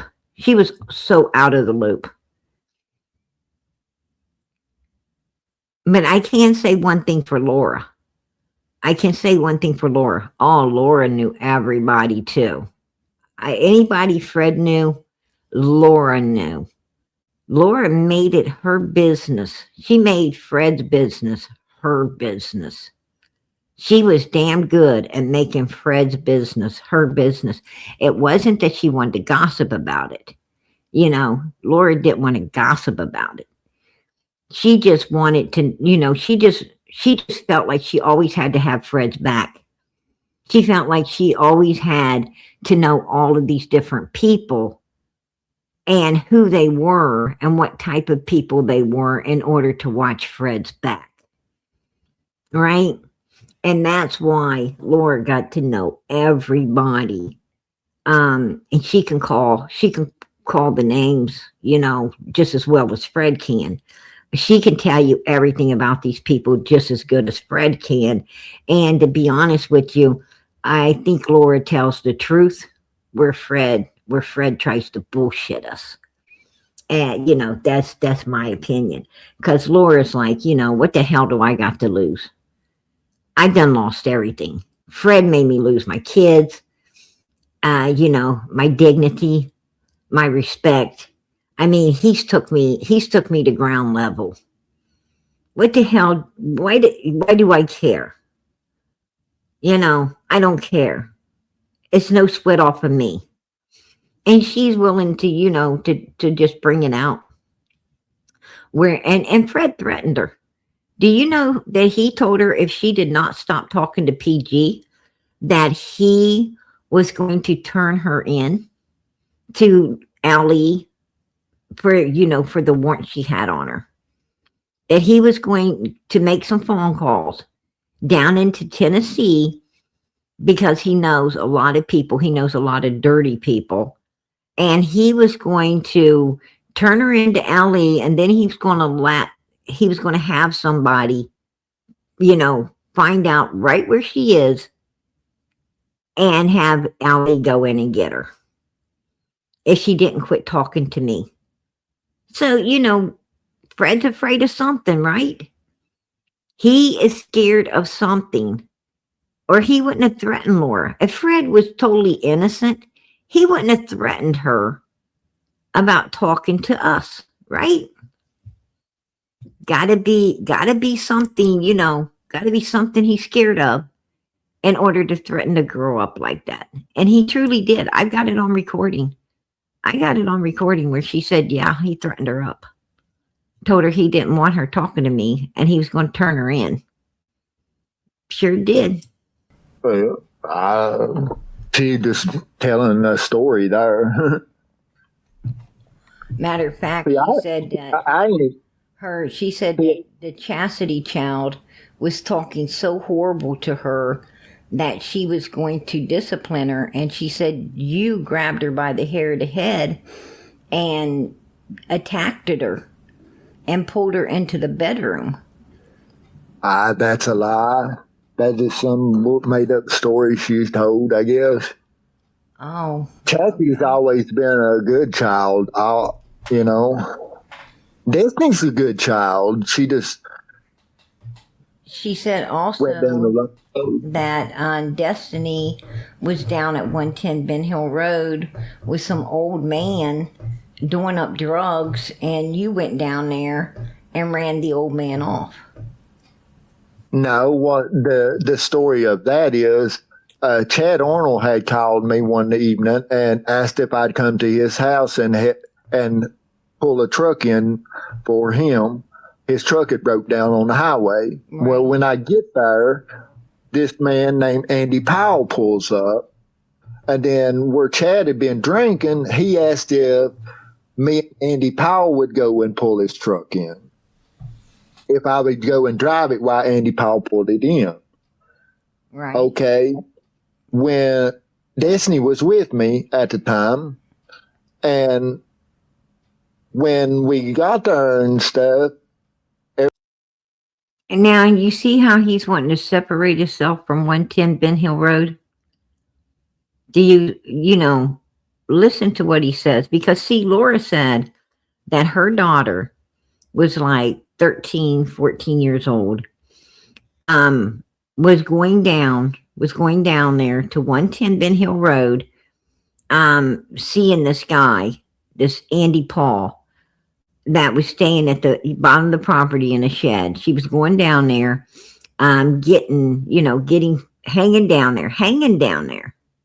I mean, she would go down there and like stay there, hang out down there with this old man, and this old man would provide illegal substances and stuff, to this little girl. And I guess, this has been going on for a while. And I don't know what the truth is. I don't know. With, what we know was going on up at Ben Hill Road now. I don't know the real truth of why Laura's daughter was hanging around up there. But I do know that, Fred got pissed off about something and, went to Ben Hill Road. From what Laura said, he went down to Don Wells' place and found Andy Paul. And I guess they had, some words or something. I guess Andy Paul was, going somewhere at the time. and, you know, basically didn't even want to hear Fred, and pulled away after, you know, a few words. He pulled off and, you know, F Fred. And I don't think he left Ben Hill Road. Andy Paul left Ben Hill Road right then and there. At some point he did pack up and go away, but I don't believe it was over Fred. And I think that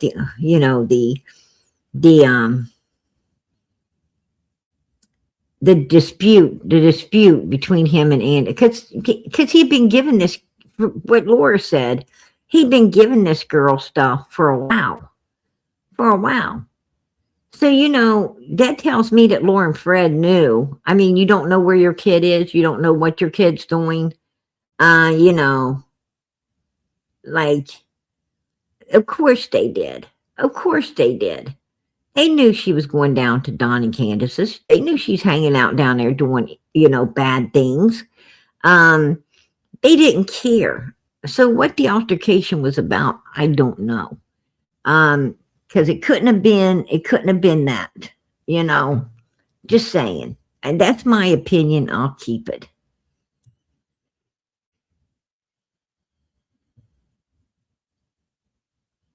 Yeah. Everything was okay. Well, it was okay the whole time I was there. I thought I never did see him do nothing. I don't even know when he actually slipped her the marijuana and liquor. But at some point, he had slipped Destiny some marijuana and liquor at Chad's. And this is. But I didn't find out about it until the next evening. Laura said something to me about it, said that Destiny was asking her to go to the liquor store and buy her some liquor. And then I got a question of Destiny and stuff, and she let on like it's Andy Powell or whatever had to give it to her. Well, right. I got mad at. Why would she want? If this guy is sneaking her liquor, and this guy is sneaking her illegal substances, then that means that, you know, she was hiding it from Laura and Fred, right? He snuck it to her. She was hiding it. So why would she ask Laura, can you go get me some, when she supposedly already had some? Supposedly this Andy Paul guy done slipped her some of that and some illegal stuff. So she already had it. Now, if he said Laura found it, and was questioning where it came from, and the girl got worried and said, you know, Andy Paul's, I would believe that. But he said that Andy Paul slipped it to her, and then very next day, when she still had it, she's asking Laura to go get her some stuff. I mean, the only way you're going to ask your mom to go get you some stuff is if if your parents are okay with you doing it. I mean, you know, they have to be okay with you doing it for you to ask them to go get you some, right? I mean, I'm not going to ask my parents to go get me shit. Hell no. I don't care, you know, who in the hell was handing it to me? You know, the fucking Quaker Oat man, the Pillsbury Doughboy. I don't give a fuck who was sneaking some shit. I'm going to be hiding that shit, praying while I'm at school that my mother ain't got her nose in my room doing some shit and finding stuff. You know, I'm going to be like, hell to the no. Hey, you know, there ain't enough money. There ain't enough money on the face of this earth for me to go and say, hey, Mom, how about you go to the store and get me some liquor? I'm going to tell you something. It would have been fucking lights out, right? It'd been like 2 hits, And it wouldn't have been off no goody good shit. It'd been lights out. That's what I'm talking about. You ain't gonna ask your mama to go get you shit like that unless you have some reason to believe that she will. So that's bullshit. Everything he's saying is bullshit. Everything he's saying is telling us that him and Laura knew that this girl did these kind of things. And I'm going to tell you something else. For teenage moms, young moms, a lot of times teenage mothers and young mothers, that got into a lot of stuff when they were teenagers and everything, they just feel it's normal and they don't care what their teenagers get into. I have seen a lot of teenage moms, when their kids, when their kids become into the teenage years, the mom, just thinks it's normal for their children to do what they were doing, to be getting into the illegal substances, to be running around with freaking weirdos, to be, doing illegal shit all the time. And that's not normal. That's, it's not normal. You're supposed to be a mom. You're not, I've even heard them say, I'm not going to be like my parents. I did it. I'm going to understand my kids are going to do it. And, and that isn't breaking the cycle, man. That is not breaking the cycle. Breaking the cycle is when you teach your children not to do what you've done.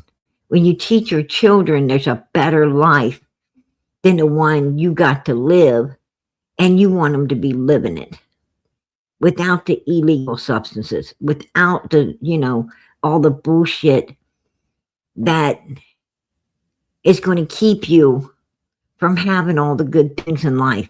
Like, a real home, a real vehicle, a real bank card that pays for groceries and gas and what you need when you need it.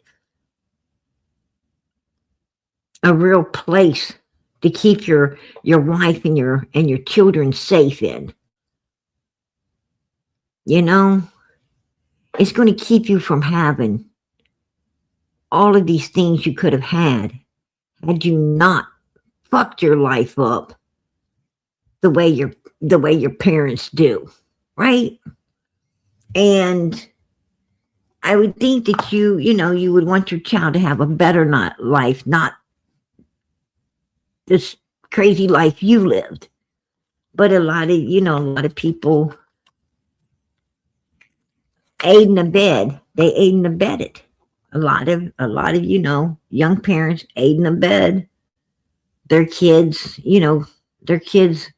messing their lives up during their teen years and their young adulthood. And it shouldn't be. It shouldn't be. And it sounds like Fred and Laura were those kind of parents. It sounds like, they were that kind of parents. That's just my opinion. I went to find him. I know that he'd been staying at the bottom property at Don's in a camper at the shed. Mm-hmm. And I went there and me and him had words, and he's lucky that he pulled out when he did. I probably would have shot him, be honest with you. Right. And then Laura says that he caught her daughter and another girl at a place they were working or hanging at. At Bristol Mall. Right. See, Destiny was when she was living with her grandmother was allowing her to drink and stuff and smoke marijuana. Right. And Destiny had quit going to school and stuff, so they put her in a group home. Right. Okay, the group home was letting the girls work at a theater at Bristol Mall. Okay. And supposedly Destiny and this little girl was taking the trash out one night, And supposedly Destiny said that it was Andy Powell that had grabbed her at the trash can and was holding her down and stuff, telling her to scream for her daddy now. Said Yeah, right. he kept telling her to scream for her daddy now. And the other little girl hit him with something.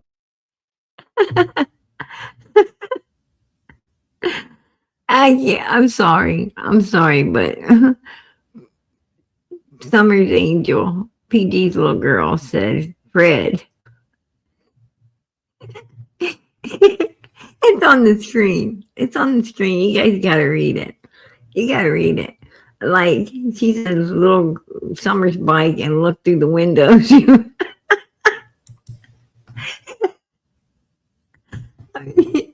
Shit, girl, when I saw your comment, all I could do is start laughing. That was funny as fuck.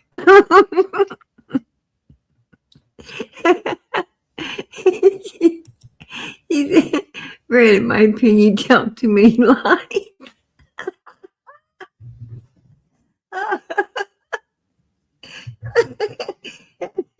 You get him, PG's little girl. You get him. Matter what Destiny told, and she was able to get away from it. But supposedly the next night, there was a little girl come out, took trash out that actually got raped. Oh, by the same man. Supposedly, I guess. Oh, They don't know who actually raped her or whatever, but I assume it was the same person. right. Right. But you know how it is, assuming it's making an ass out of yourself. So Right. Well, you know, Laura said that the little girl that they did that to looks a whole lot like Destiny. yeah, she did look a lot like Destiny. And she said she felt that the guy thought it was Destiny. Yeah, that's what we figured. Yes, Yeah. So that is true. That is. yes. It's like Don. He's like Don. First time I ever talked to Don was like a couple days after the incident when I confronted Andy Powell about what he done, you know, about giving Destiny the drugs and stuff at Chad's, Right. the marijuana and alcohol. And Don, I forget where I seen Don at. Don come up to me, he said, I don't know what you done, but he said, I've been trying to get rid of him for. I bet I know where he saw Dawn. Right at his house. Right at his house. Picking up some of what he was cooking up, right? What he was up there unliving all the trees with, right? Unliving every tree in the place with what he was cooking up. Come For on. years and said, I don't know what you done, but it didn't take him long to get the hell out of Dodge. Right. Right. But see, I'm still trying to find out exactly where he's located. Somebody told me last night, I've been trying to find out, and I finally got a hold of a boy last night that actually knowed Don and knowed him and a few others around the creek and stuff. And he said that he was working in, I'm trying to think, it ain't Bloomingdale. It's, yeah, it is Bloomingdale at, oh shit. I just have to look I wrote the name down on a piece of paper. Some carpet place. So he's still in the area in Kingston. Let me walk in the house here and see if I can find what carpet place it is. Give me just a second. He was live. That's why I walked out here so I could talk.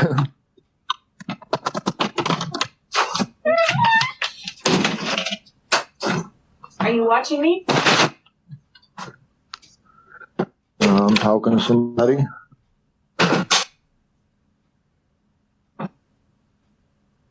But I was trying to get this paper.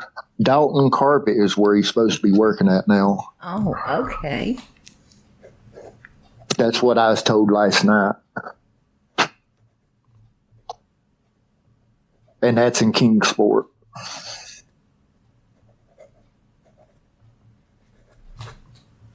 Oh, okay. Well, I appreciate that. I appreciate that.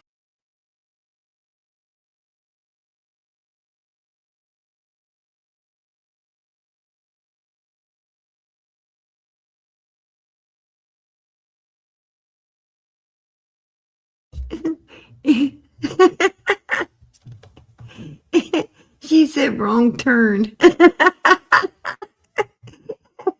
She said reminds her of the movie Wrong Turn. Jody Sue likes to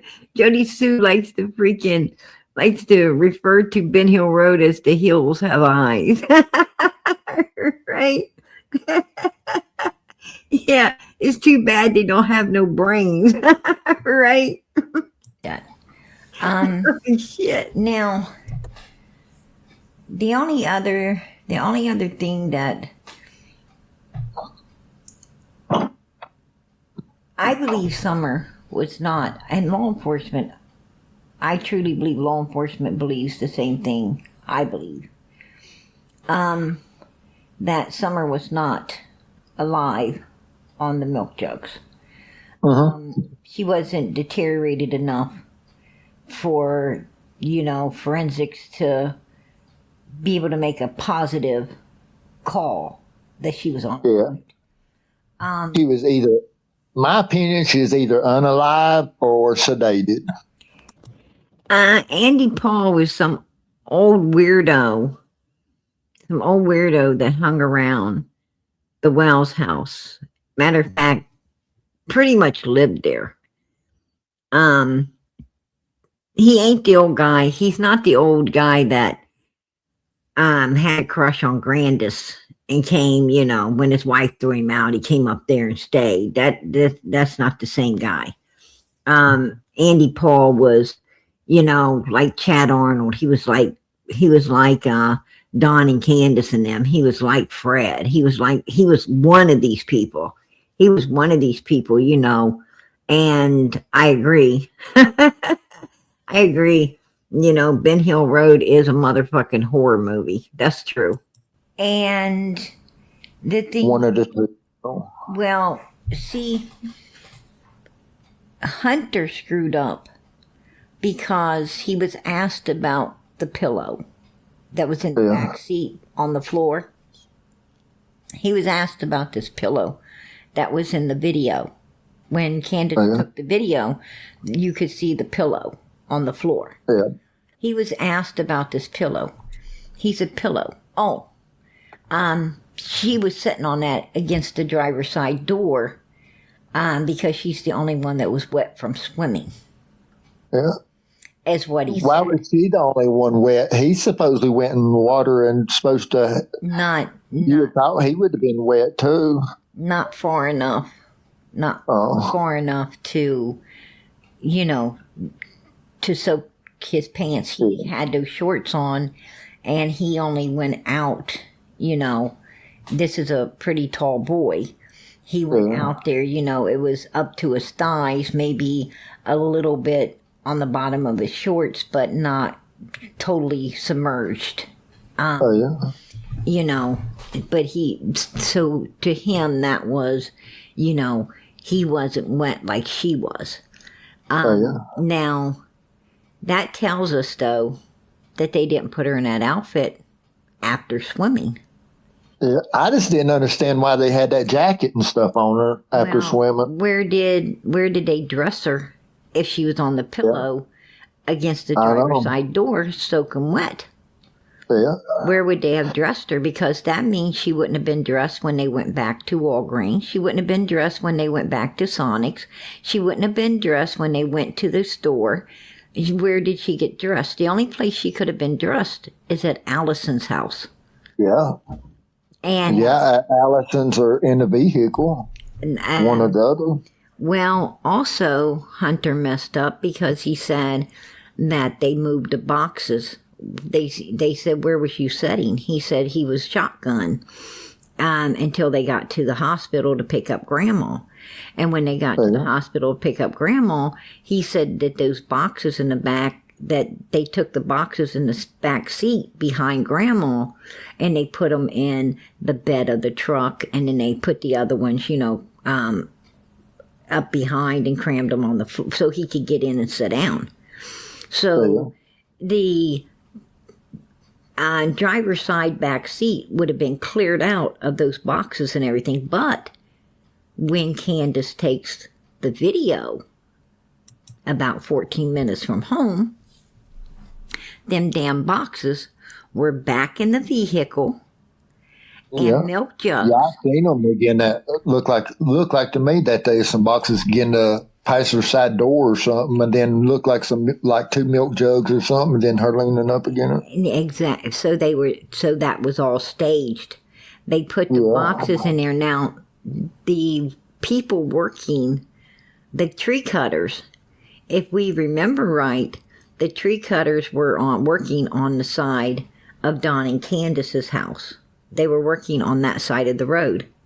Now, when you turn into Ben Hill Road off of Beach Creek, it is the passenger side of the vehicle that is visible to the workers. The two boxes would have kept them from being able to see in the back seat of the vehicle.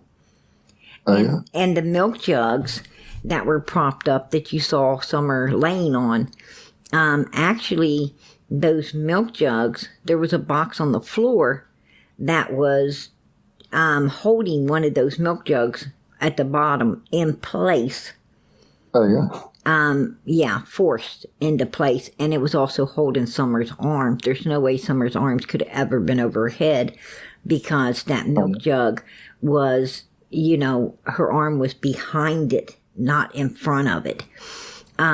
So she was, and then you could tell the hood of her jacket, someone had pulled that hood of her jacket to place her.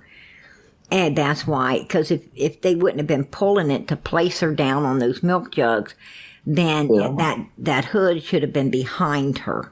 It wouldn't have been that's what I thought too. Like that. That's what I thought too when I seen the picture, the way the hood was pulled to one side and stuff. Exactly. You know, I think we've all wore hoodies or jackets, and we've all, had people snatch a hold of our hood and yank it to one side or the other. And, so we know what that's like. Or we've seen people get their hood yanked. And, now it's at the side of them instead of the back of them, because someone pulled on it, wanted to be silly.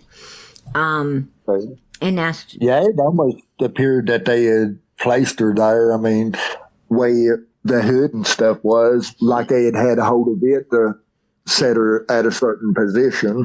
She also looked like she had foundation on her face as well. I know. She looked like she had makeup trying to hide that bruising that was so prominent in the sides of her head. It looked like someone had took foundation and, makeup and kind of not heavy but lightly, covered her face, because her face shouldn't have looked like that. Nobody, a teenager, when you see, you had daughters, what they look like in the morning when they got up with that makeup off. And then what they look like when they came out with the makeup on. I mean, they didn't look like they had no blemishes whatsoever on their faces. And with Summer being a wow child and a child not really taken care of really well, her face wouldn't have been that immaculate. What I'm saying is her skin wouldn't have been that flawless without something being over it.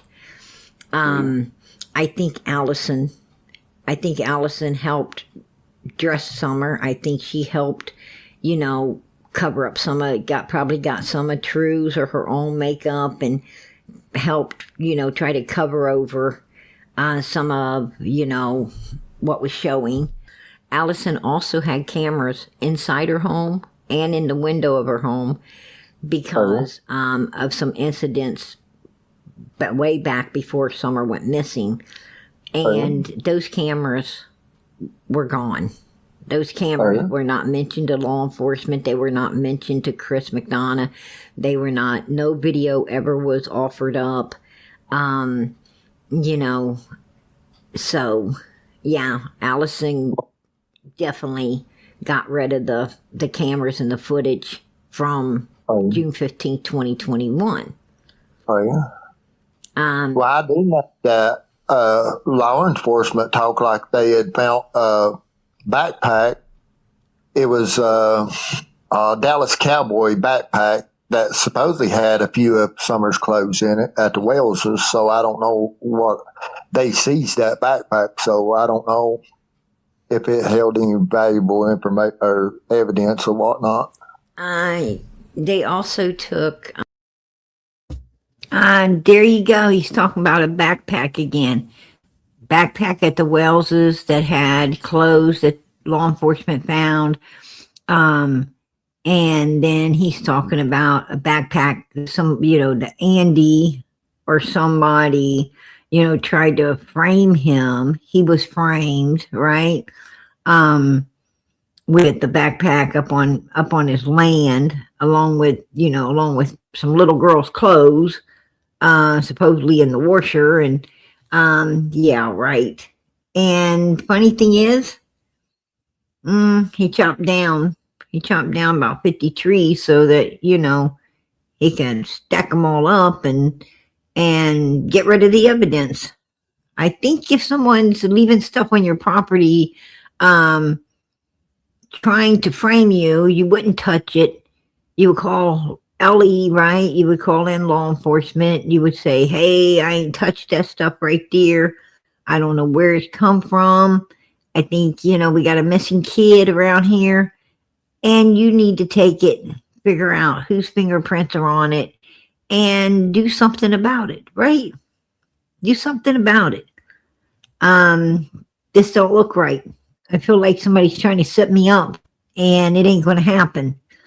You do your job.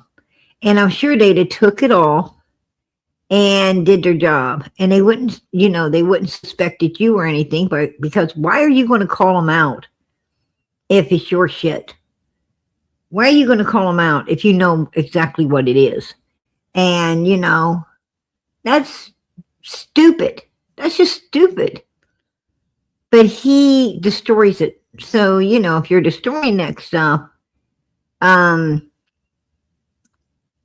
if you really just, you made it up and lied. It wasn't ever there. And if it was there, it had to been yours. And I showed where Fred lived last night. I mean, you could dump a whole dump truck up there, and Fred wouldn't have took note. He wouldn't have noticed. So if he found a backpack, it had to be one he's looking for, and it has to be one he belongs to him, or else he ain't gonna fucking find it. Because that place is a city dump, right? It's a city fucking dump. And when you live in a city dump, for as long as Fred's lived in the city dump, you just stop noticing. Like everything that's there, and people can add more, and you're not going to notice because there's so much shit already. It's, you're not looking for anything. You're not looking for a damn thing because you're just used to living like this. So, I don't know exactly what he destroyed, but I can guarantee whatever it was his. It was his. Some of Candace's and Grandis's clothes as well. Yeah. And they found a picnic basket too that they took that had something other in it. I don't remember exactly what it had in it. Yeah. A refrigerator from there too that didn't make sense. from the Wellses? I don't know. I don't know if Fred, I will not say that Fred's, without proof, and I have none. I would not say that Fred is,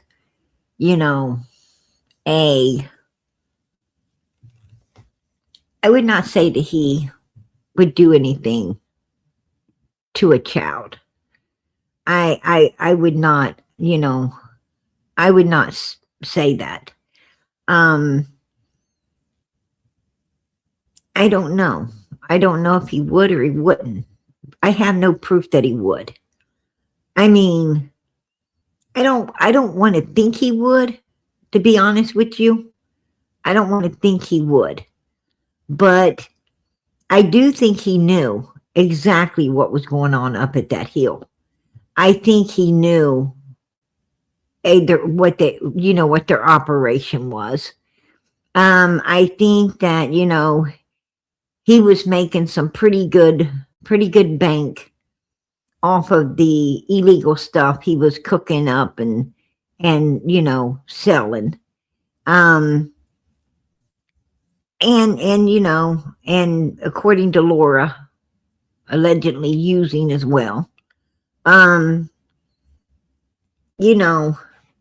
don't know if he was, if he was in that deep, involved in it like that. But I do think he knew, what was going on. I do think he didn't care. I do think that,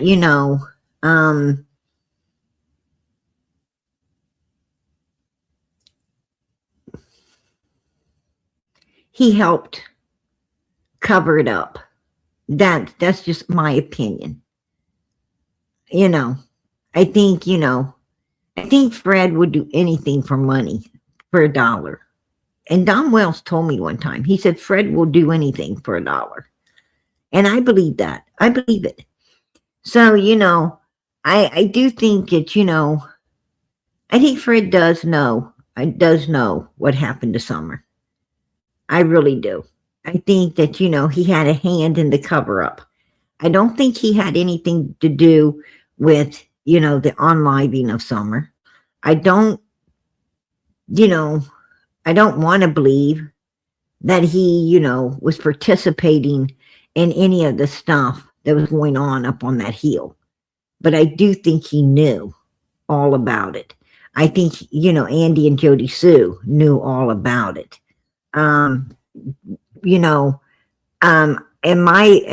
This is just my opinion. I think that Andy and his son would be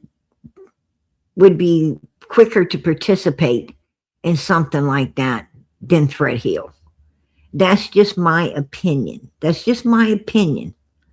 But I do think Fred knew, and I do think Fred, because when Fred went up there, he and Jody Sue's son supposedly, allegedly, was in the swimming pool with Summer. Fred Hill had, some sinister thoughts as to what this boy's doing in the pool with this little girl. And that right there, at first, I wanted to believe, wow, that's in your head, not theirs. This is what you're thinking, not them. But I think now that was Fred's way of telling us he knew what was going on up there. Lead us to understand these people were sick. These people are doing stuff. I think that was his way of, giving out some information that, he knew about, but didn't want to come right out and say, because then people's going to be like, why didn't you call CPS? Why didn't you get them help? Why didn't you do this? Why didn't you do that?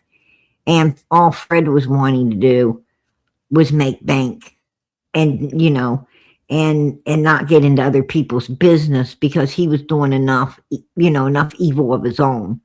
And that's how that inside of that place operated. That's the way it went. And he didn't want to catch the all the shit for for not turning it in. And he just definitely don't want to catch no crap for helping to cover it up, but Cotton Simpson's case kind of gave out that Fred was involved, because their conversation was about Summer, their altercation up there the very evening Cotton came up unalive. They had an altercation between Cotton and Fred about Summer, and obviously about what Cotton seen. Maybe Cotton was going to go to law enforcement with, I don't know, because Cotton ended up unalived. So with that being said,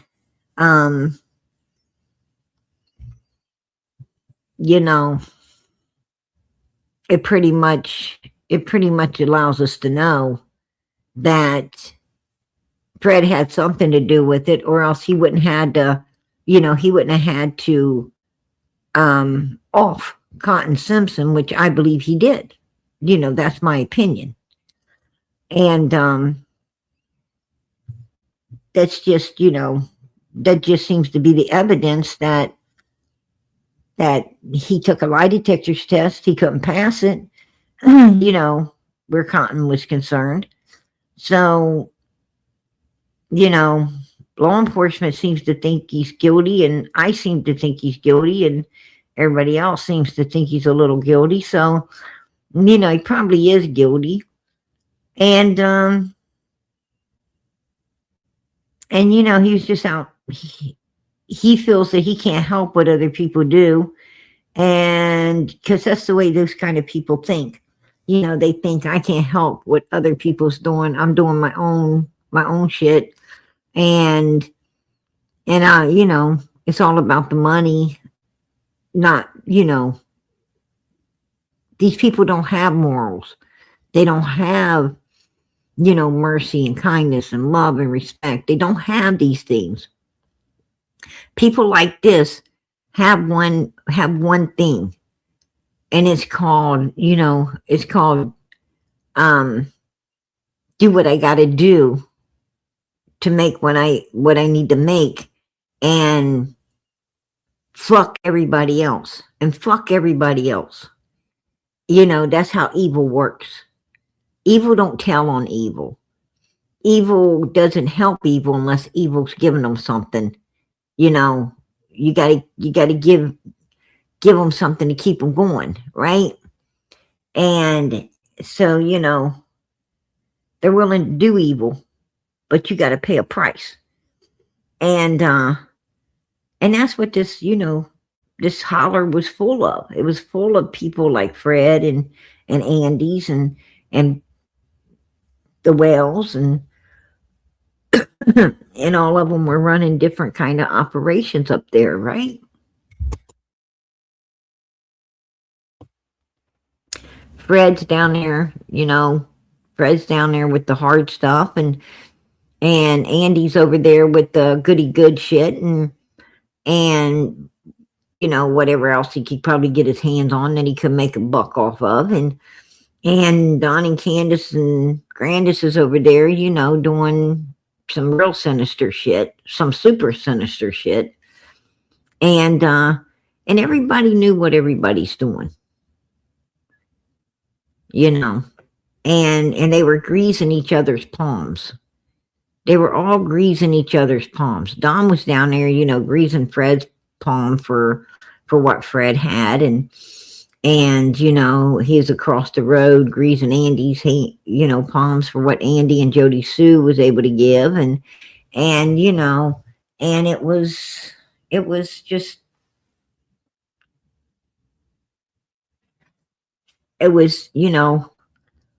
everybody, and it sounded like Andy was greasing Candace's palms with, you know, the illegal substances she needed to sedate those little kids so they could be done the way they were done.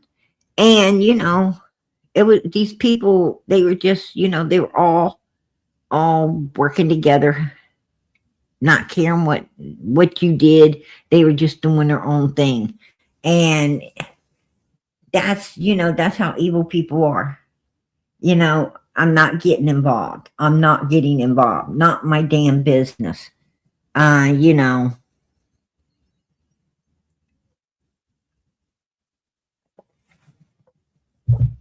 And when something happens, they all bond together.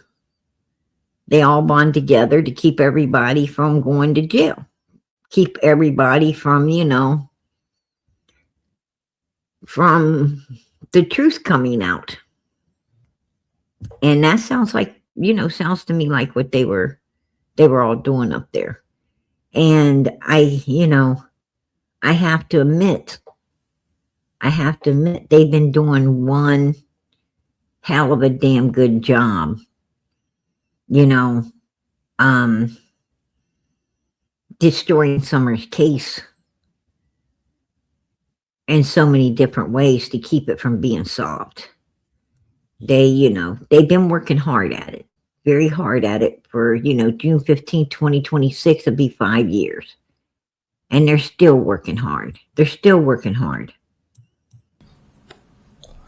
Oh, the one that was outside? I don't know if it was, I think it was one that was inside. I don't know. I do know they went back and kicked in the door and got into Donald's. They didn't know about the safe in the basement. They went down and found it. And was that when they went in late at night and done that? I know they went in late one night and went in like that. Is like, I don't know, like 1 o'clock in the morning or something. I don't know. I thought it was during the day when he was in jail. They went up, kicked the door in, went to the basement. They went through his, they busted that safe open and went through it.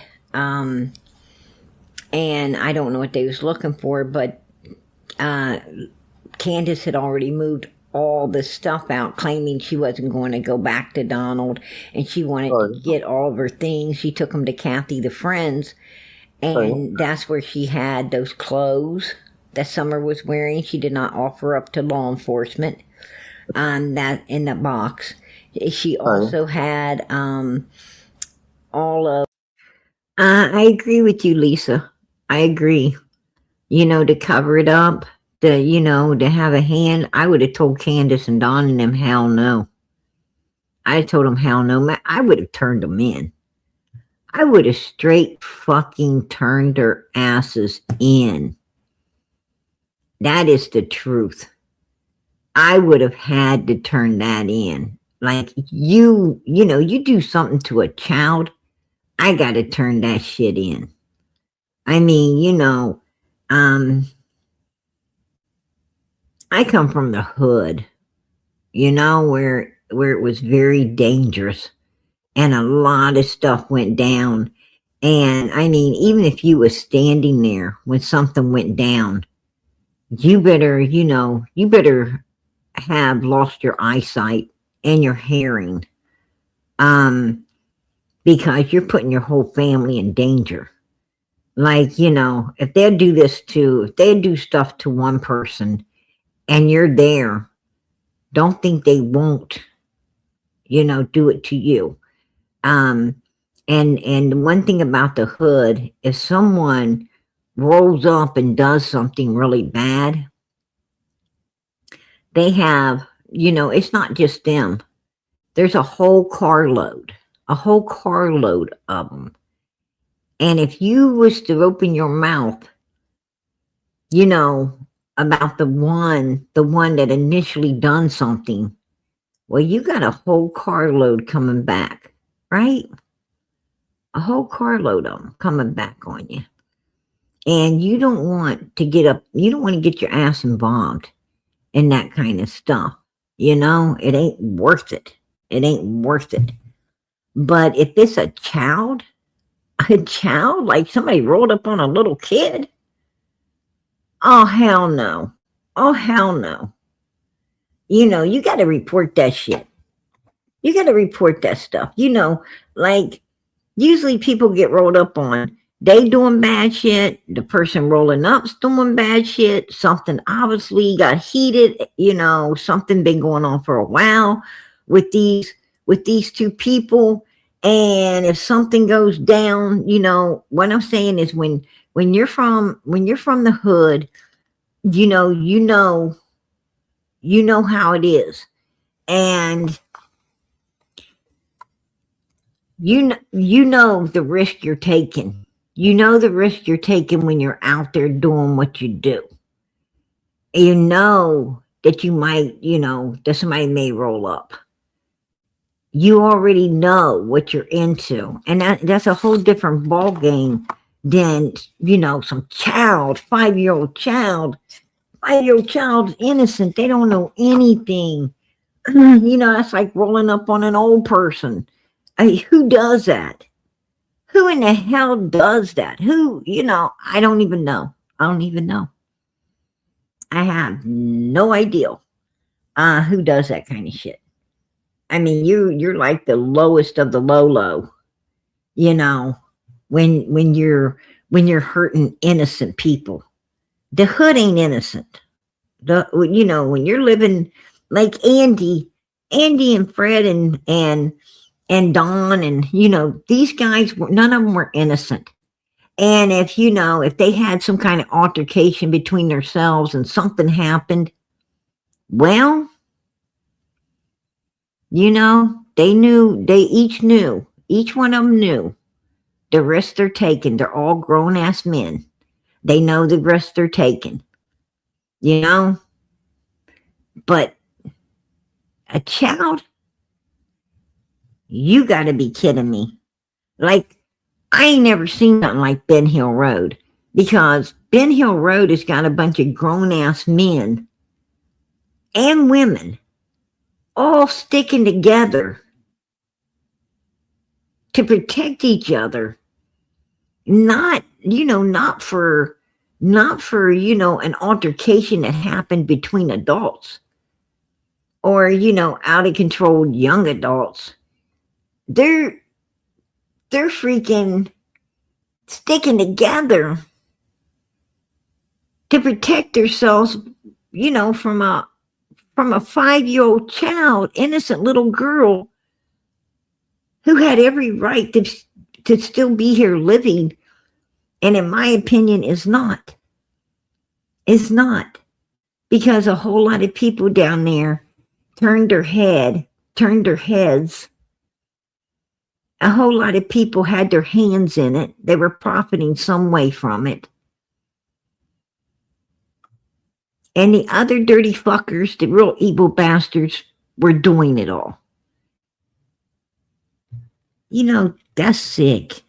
That's fucking sick. I ain't never seen no shit like that. I ain't never seen no shit like this. I've seen some bad things in my life, but I ain't seen nothing like that.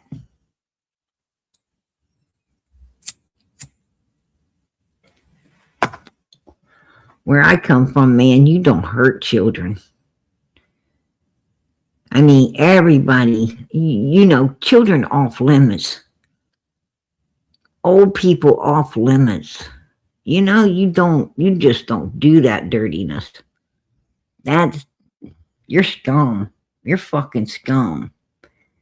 If somebody owes you, you go look for that somebody.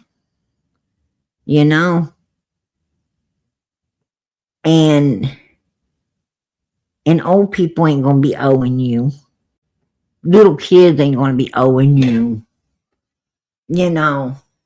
People who owe you are grown-ass adults that know what they're getting their asses into before they got their asses into it. And they knew what's going to happen if they didn't show up and pay up when they're supposed to. They, they knew the drill. They knew how it is, what it could, what it could lead to. They were willing to take that risk. They were willing to do what they were doing. It's just the way it is. But kids are off limits. Old people off limits.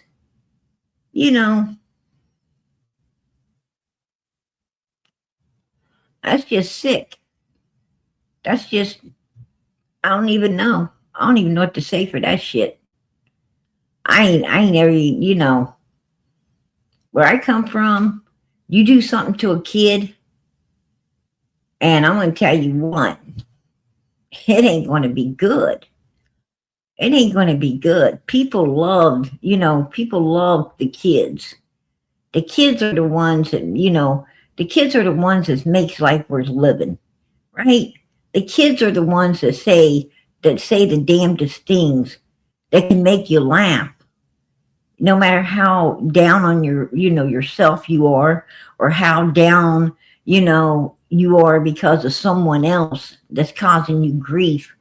The kids are the very ones, man, that, they're like the sunshine when there is no sun, right? They're just the ones that make life worth living. I mean, you see a child, you see real life. You see a child, that's what you wish you could go back to. When you got yourself in a bad situation where you're, hanging with the wrong people, getting into the wrong stuff. You wish you could be that little kid again. And you protect those little kids. No matter if they're yours, they ain't yours. Everybody watches out for the little kids. Nobody be doing no bad stuff to a baby. I mean, that's some, I'm going to tell you something. This world's going to hell. It's going to hell. Because you got the people like Don and Candace and Grandis's and Pam and Pamela Wells. You got some really sick mother freakers, and they're more and more and more getting added to the list. Like, these people today don't think it's anything. They've gotten so bad. I'll tell you how bad this kind of stuff has gotten, that most states now, they're going to put you in prison for the rest of your damn life if you are caught doing anything to a kid anymore. They're already adapting that law over in Georgia. They're going to adapt it in South Carolina, North Carolina. They're already starting to adapt it. And before you know it, it's going to be completely in all the states, all of America. Because too many children are being, used and abused. Too many children are being violated. And no one should be doing that shit to a child. It's just sick. It's sick and it's fucking disgusting.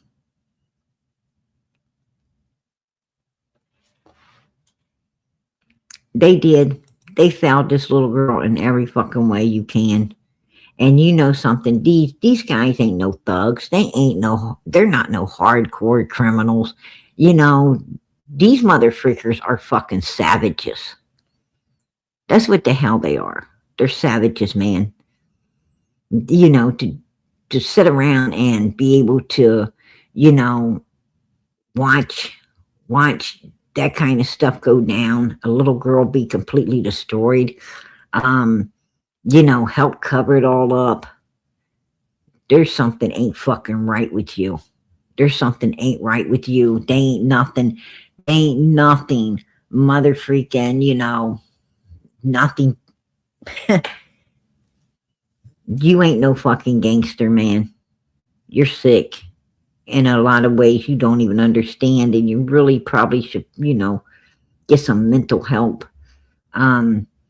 see somebody, somebody that works in that area with people that, are that fucking far gone. Because that's unbelievable. In my opinion, that's unbelievable. In my opinion, these people up there, they're a whole different fucking level, a whole different level of evil. And I think all these people want to be fucking gangsters, and all they were was a bunch of, what they really was is a bunch of freaking, misfit fucking evilness that all seem to, congregate in one area and accept, each other's twisted minded ways. If you ask me, I mean, that's the best I can explain it.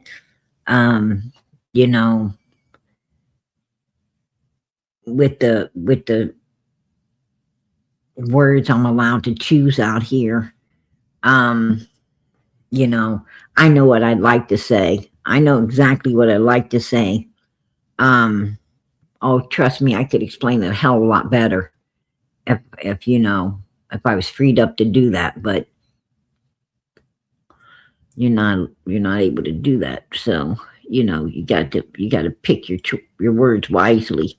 And I'm trying to explain it the best I can, but these motherfuckers,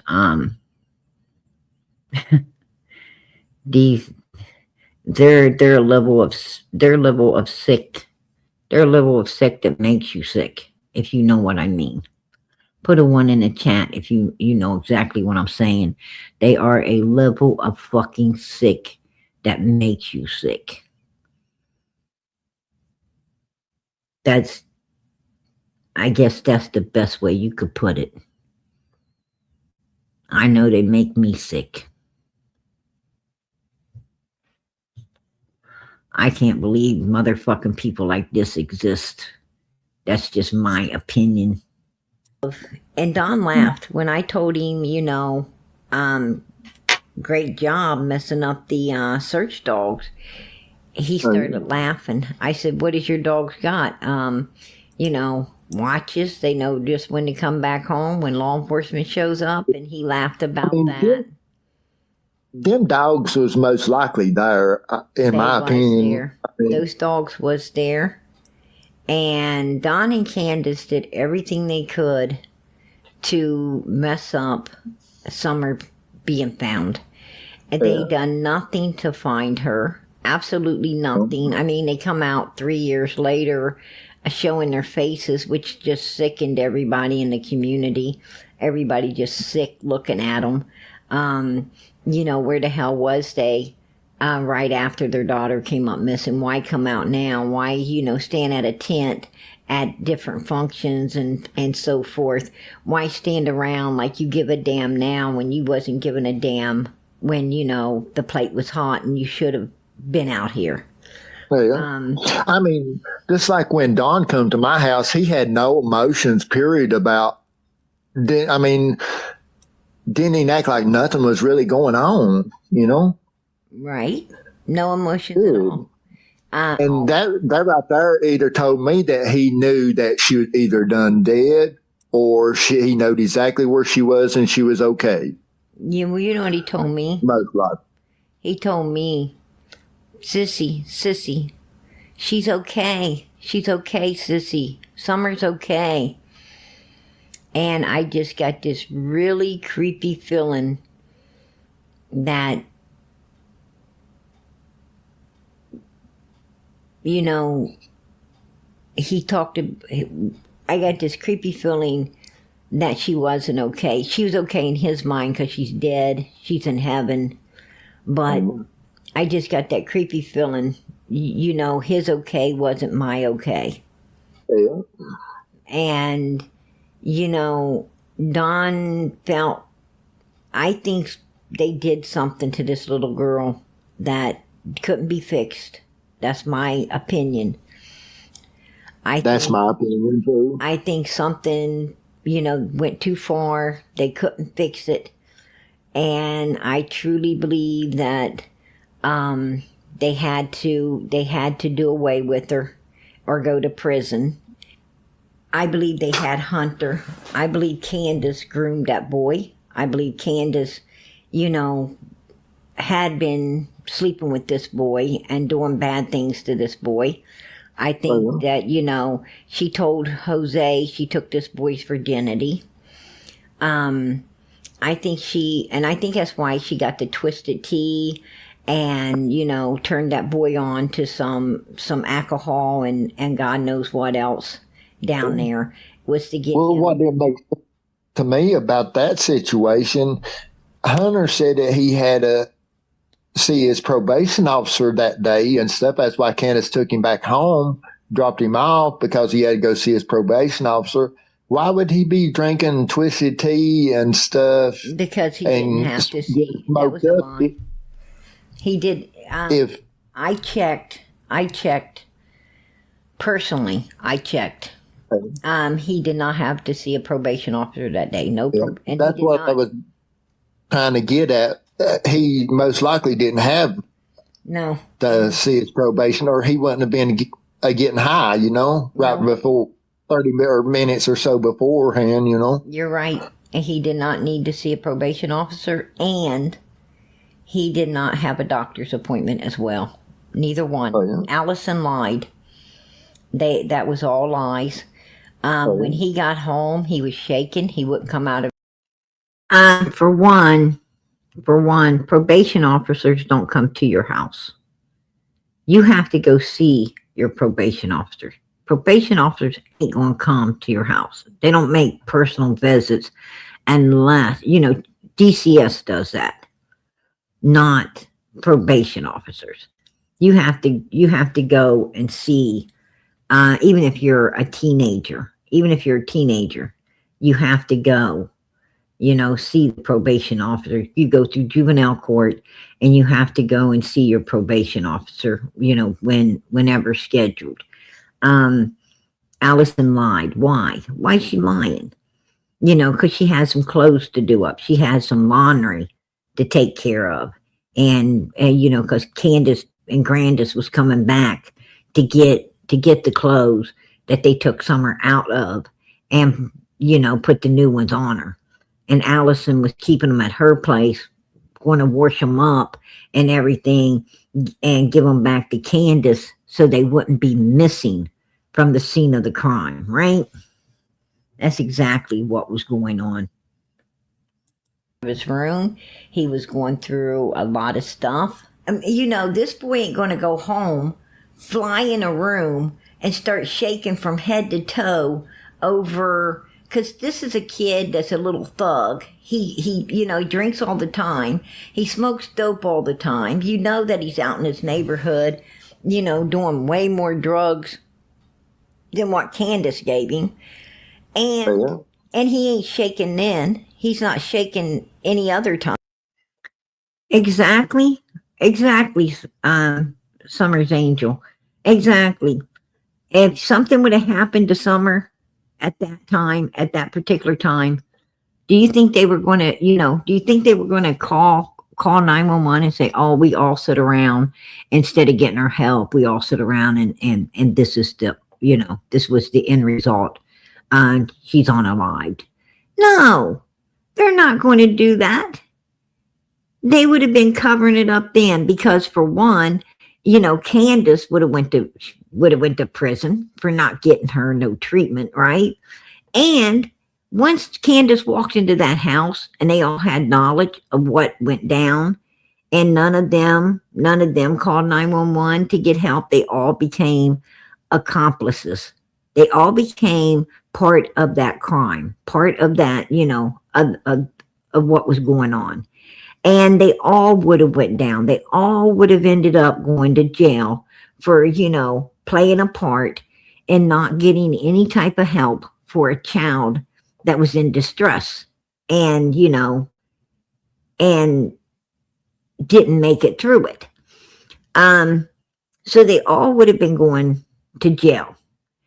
You think, they would have been covering it up. They would have, covered it up then, and they would have been hollering, abduction, abduction. Somebody came in the middle of the night and took her out of the bed, right? Somebody come through the basement door, took her out of the bed. And, it would have been the same shit. It would have been the same scenario. Same thing.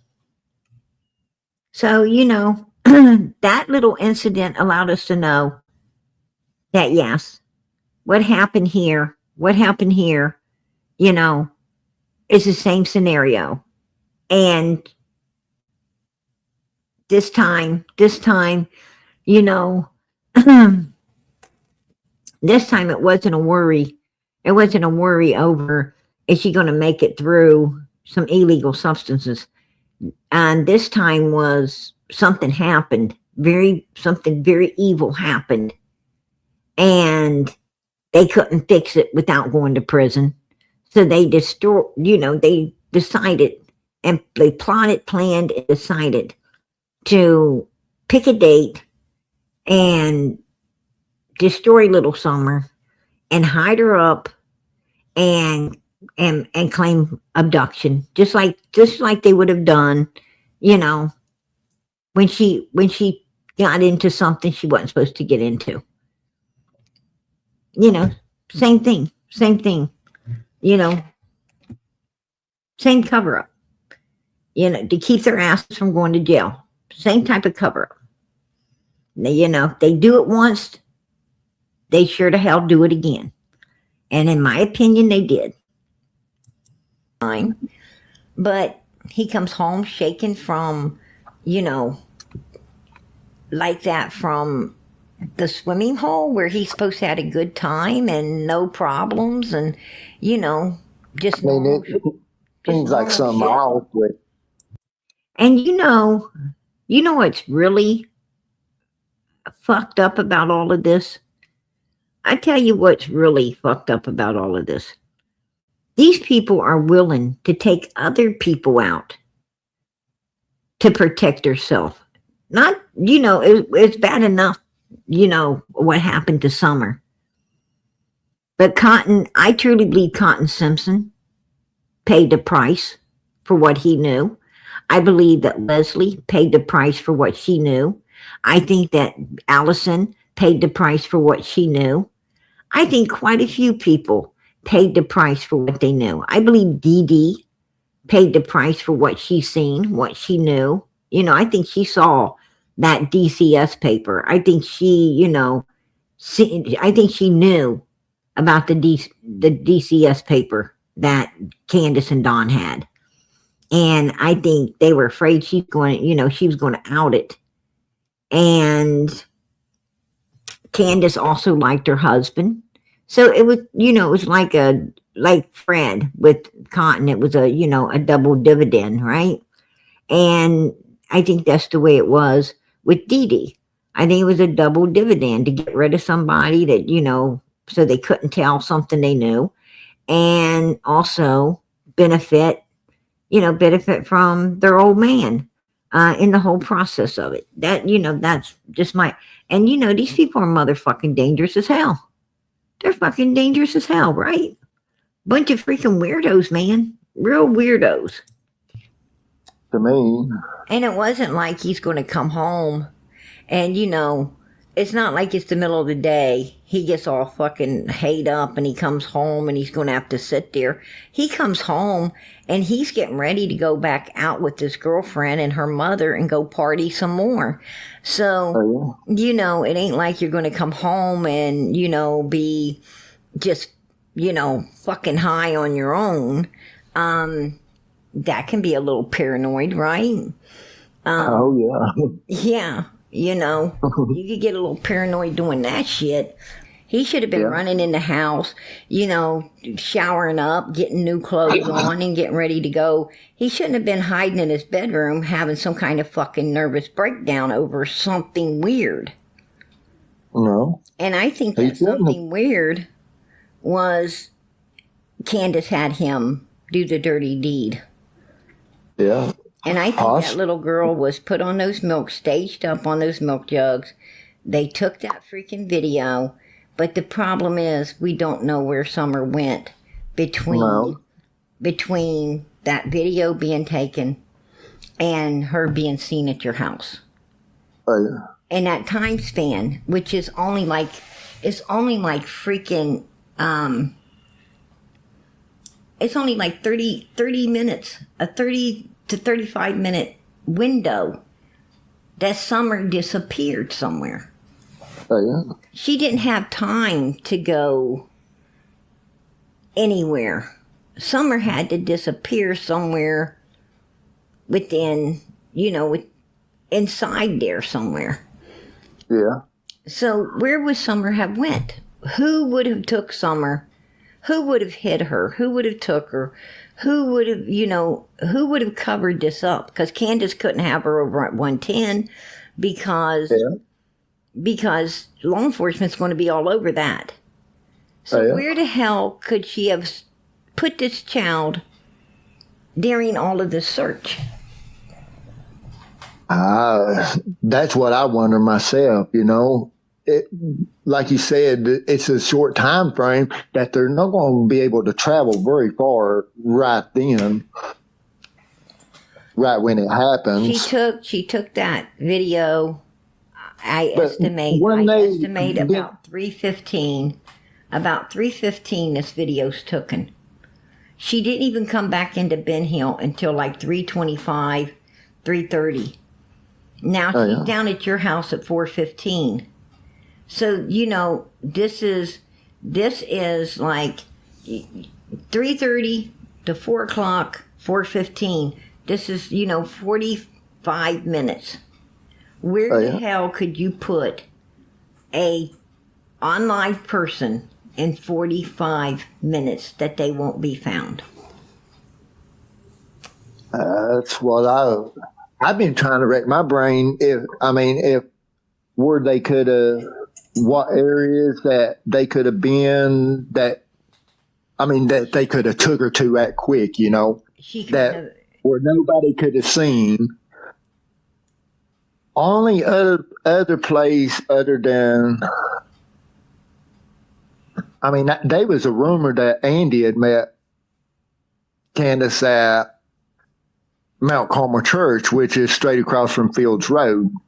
But I don't know. That's just what I was told, Now, Andy, here's another thing I find weird about Andy, is Jody Sue don't want to say this, but her daughter did. Jody Sue says Andy had a fit and he was telling her and her daughter about seeing Summer's online body. Yeah. Now, the little girl came out and talked. Jody Sue let her daughter talk. Yeah. Her daughter said, my dad told me and Bub, which is her brother. Yeah. She said that this little, the little girl said me and Bub. But for some reason, the way the little girl was talking, it was more Bub he was talking to than her. Yeah. And here's what it sounded like to me. It sounds like to me Andy went off, the deep end on that boy. It sounds like he freaked out on the boy. What don't make sense is about a month before Summer, it wasn't even a month, I don't think. It might have been 3 weeks or something before Summer disappeared or whatever's happened to her, that Damien was swimming in a pool, was in the pool up on 110 with Summer. When I pull up, Damien's sitting in the pool, down in the pool, with his arms up on the side of the pool. It's it ain't a kitty pool. It's probably 18 inches deep or something other, Right. And Summer in the pool with him. And when I pull up, Candace come out of the house. They was outside by themselves. The boys never did even come out. Did you hear what he said? Did you hear what he said there? He said, it wasn't even a month. It was about 3 weeks before Summer disappeared. Jody Sue's son was over there in the pool with Summer. He had his arms up on the sides of the pool. You know, Fred is alluding to, you know, something evil here. And that was right about the time that Fred picked up Summer's bicycle too, remember? That's right. 3 weeks. Karen said that Fred and Julie was in the car around 3 weeks before Summer went missing. This is about the time the boy was in the pool up there, right? About 3 weeks. And that's, you know, he said, back it up now. I mean, got really evil with her. She pulled back. He got Summer's tricycle, and he said, you know, Don will understand what it fucking means, right? Don will understand what it fucking means. I find it very weird that Andy's hollering at this bub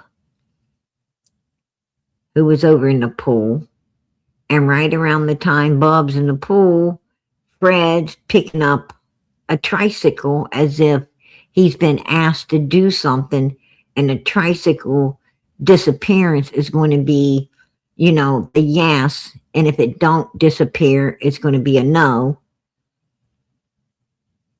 There was something to the tricycle. Now, does the tricycle have something to do with what Fred saw up there in the pool? Is that why Fred is so upset and keeps talking about this particular kid being in that pool? Who did what to Summer that caused Summer to have to be destroyed on June 15th, 2021 at that swimming hole at the hands of Candace, Grandis, and Hunter? And in my opinions, she was destroyed that day. That's the whole purpose of going into Kingsport, was to pick Hunter up to go do that evil, dirty deed. Who did what to cause this to have to be done? That's the question. Because somebody, and Candace did say, and you heard Fred say Candace wasn't out there. And in the video, when she was talking to the news, she said, if I would have been there, they wouldn't have hurt Summer like that. Remember? If I'd have been there, they wouldn't have hurt Summer like that. Well, Fred said Candace wasn't out there. Not even the boys.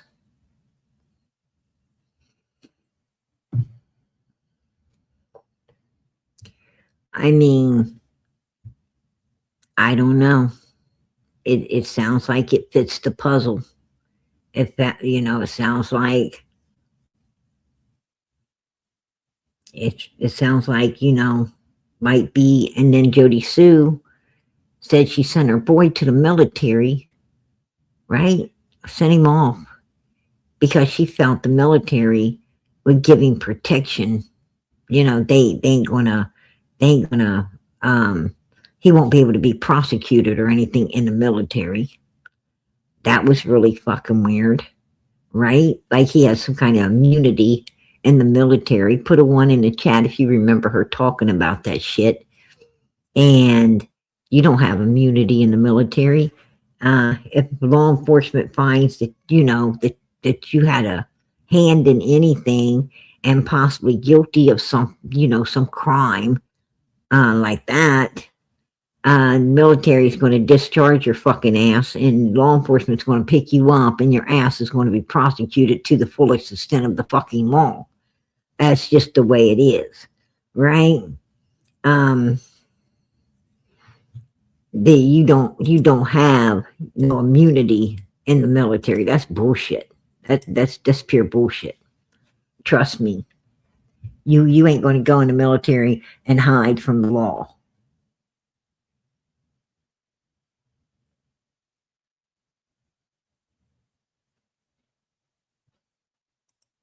Just saying.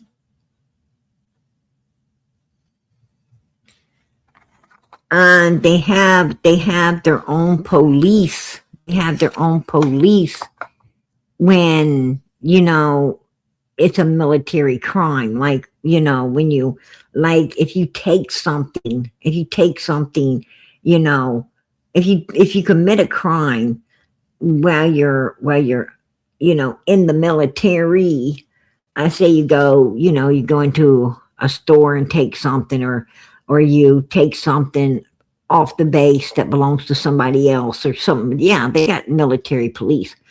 But if you're in the military and you're hiding in there from a crime you committed out here before you went in, they're going to discharge you and they're going to turn you over to the regular law enforcement because that crime happened before you went to hide in there. That's how it works. That's how it works.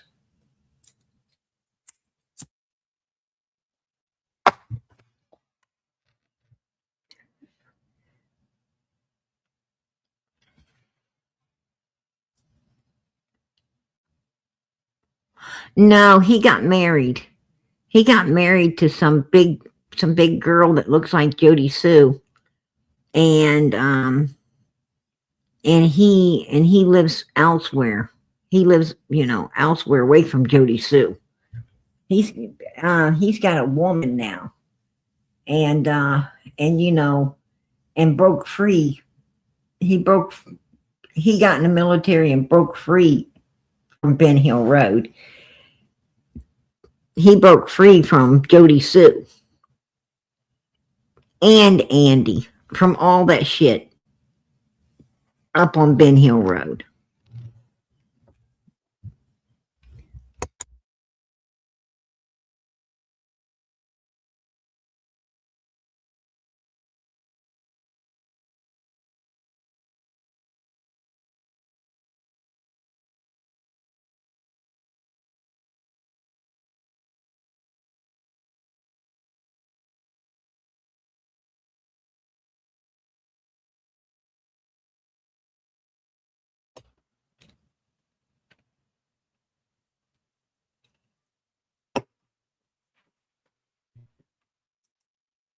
Exactly.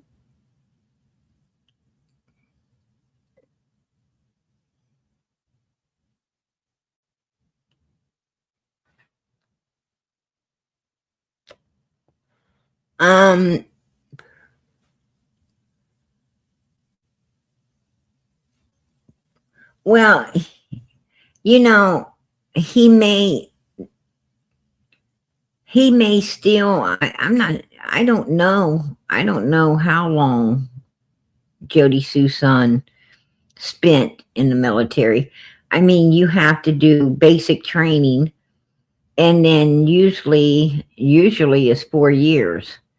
Unless you want to make you can sign up.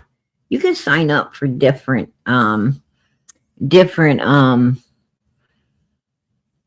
you know, different levels. You can sign up for like 6 years. You can sign up for you know, you can sign up for 10 years. You can, you know, you can do military for life if you want to. Some people do.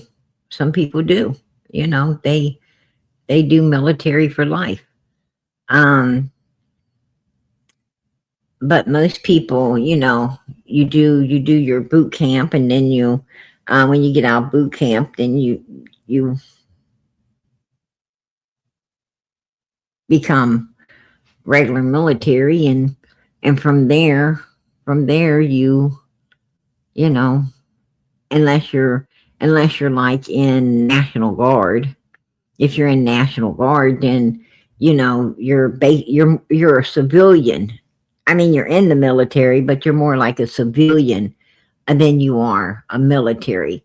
You only go, once a month, and you go to boot camp. When you get out of boot camp, you go once a month unless they need you. If they need you, you might get sent off, for a duration, whatever they need you before you come back.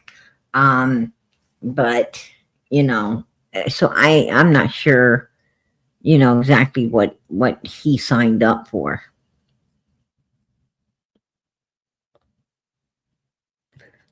I mean, if you got out in 2 years, you probably got, a dishonorable discharge.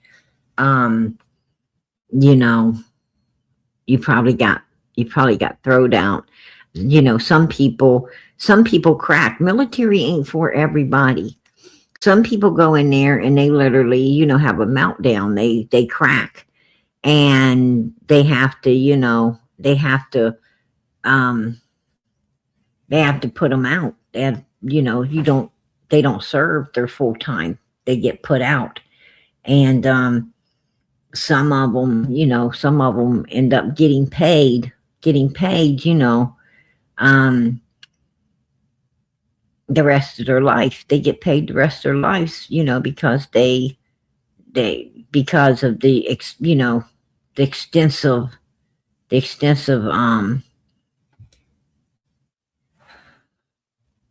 trauma. They find the military to be trauma. It was too extensive for them. Or if they got in there and they got hurt somehow, and wounded some way that, doesn't allow them to continue serving the country, then they come out, with full benefits and get paid.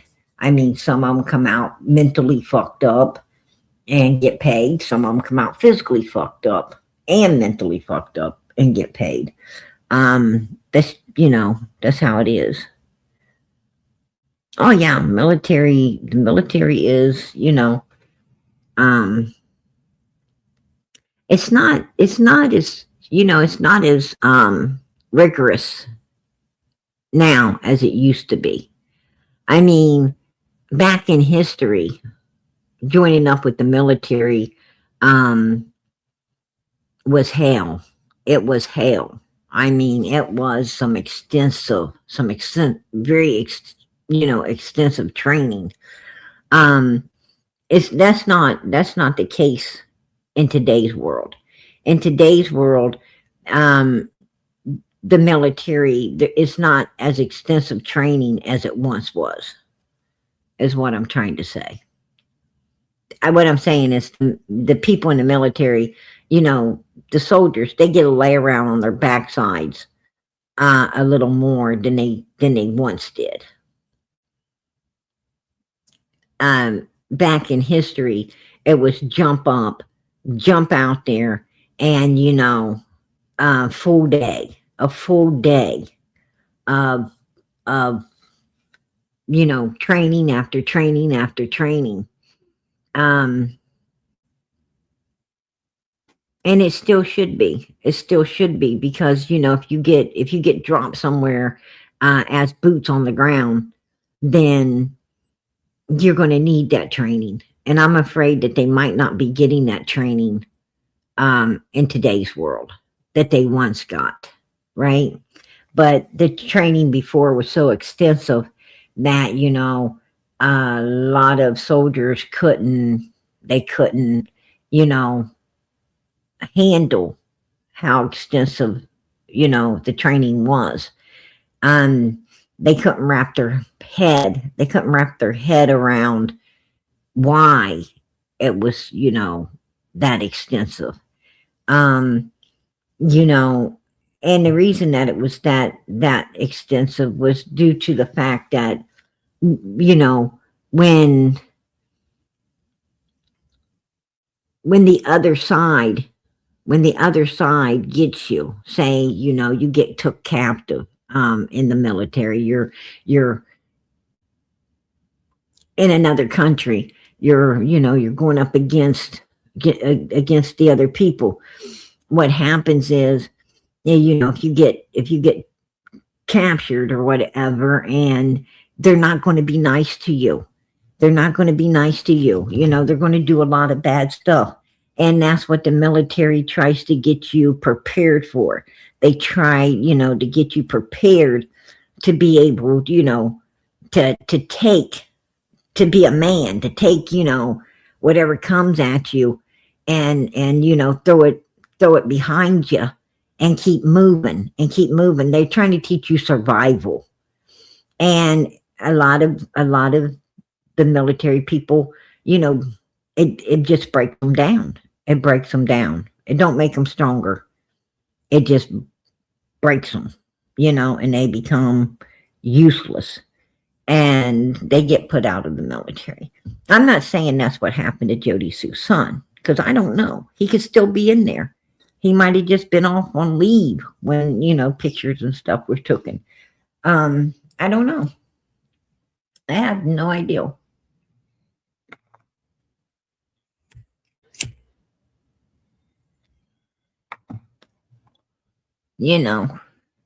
And a lot of people, another thing that damages, the military is Vietnam. It's a subject that I don't like to get into. I really don't want to talk about, but, the soldiers came back here, from Vietnam, and instead of being, welcomed with open arms and treated like the heroes they was, because our government sent them there, right? Our government sent them there. They didn't know it was a useless war. They didn't know that it shouldn't have happened. They didn't know any of that. They had no idea, what your government's sending you to do. You just know that you got called to go do it. But when they came home, they didn't get the pat on the back and the praise that the people in World War I and World War II and and the British and not even the silver, but they got no pats on the back. They weren't treated as the heroes that they were supposed to be for their country. They came back here to a bunch of people, treating them like they did something wrong, that they did something evil, that they were terrible people, and they didn't get no help. They got, a lot of them was living on the street, a lot of them homeless, a lot of them messed up and no place to go. And the country just let them down. And you had all those rich kids who daddy and mommy was, keeping safe in colleges, sitting out on the college grounds, protesting and causing the very reaction that the military got when they came back. They were the whole cause of that reaction, and I think they did that just because, I think they did that because because they were cowards and they were hiding from going and doing what those boys done. And they wanted to cause them boys to get no praise because they got no praise, hiding like they did, in colleges and behind mommy and daddy's money. That's my opinion. That's my opinion. I'll keep it. But that's just a part of our history, that's so fucked up. That's so fucked up because if this government sends anyone to do something and they go and do it because, that's what they've signed up to do. And they come back to our country, they make it through all the hell that they were put through, and they come back home. They should be greeted with love and kindness and caring. And a lot of the soldiers today are kind of worried that, that this might be how they're treated. They go to do something and they come back, they're not going to be heroes. You know, they're going to be just like the people in Vietnam, and all messed up, and no place to go. Nobody cares. You know, it is what it is. And after that could probably, you know, break you down and mess you up, you know, anyway. So I don't know. You know, this is a fucked up world. You know, we're living in very fucked up, very evil. And it's like you don't know who to trust and who not to. You don't know who's your friend and who ain't. You know, I mean, you just don't know. You know, like tonight. You know, I let the enemy up on panel, right? I let the enemy up there. You know, I hoped it wasn't. I hope it wasn't an enemy, but it was. You know, and we had to give him the steel toe boot. We had to give him the steel toe boot, you know, the hell out of here. Because people like that just ain't welcome. And you know, so you don't know what you're gonna walk in, you know, what you're gonna walk into in this world. You have, you know, you hope for the best, prepare for the worst, right? That's all you can do. That's all you can do.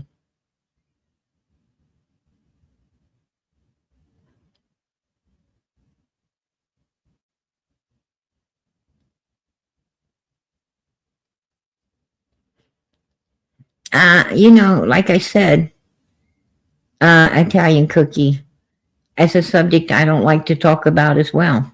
You know, I think what happened, you know, but it's part of our history. We can't shut our eyes to it. We can't be blind to it. You know, what I'm saying is, if you forget history, it's bound to repeat itself. You cannot forget history.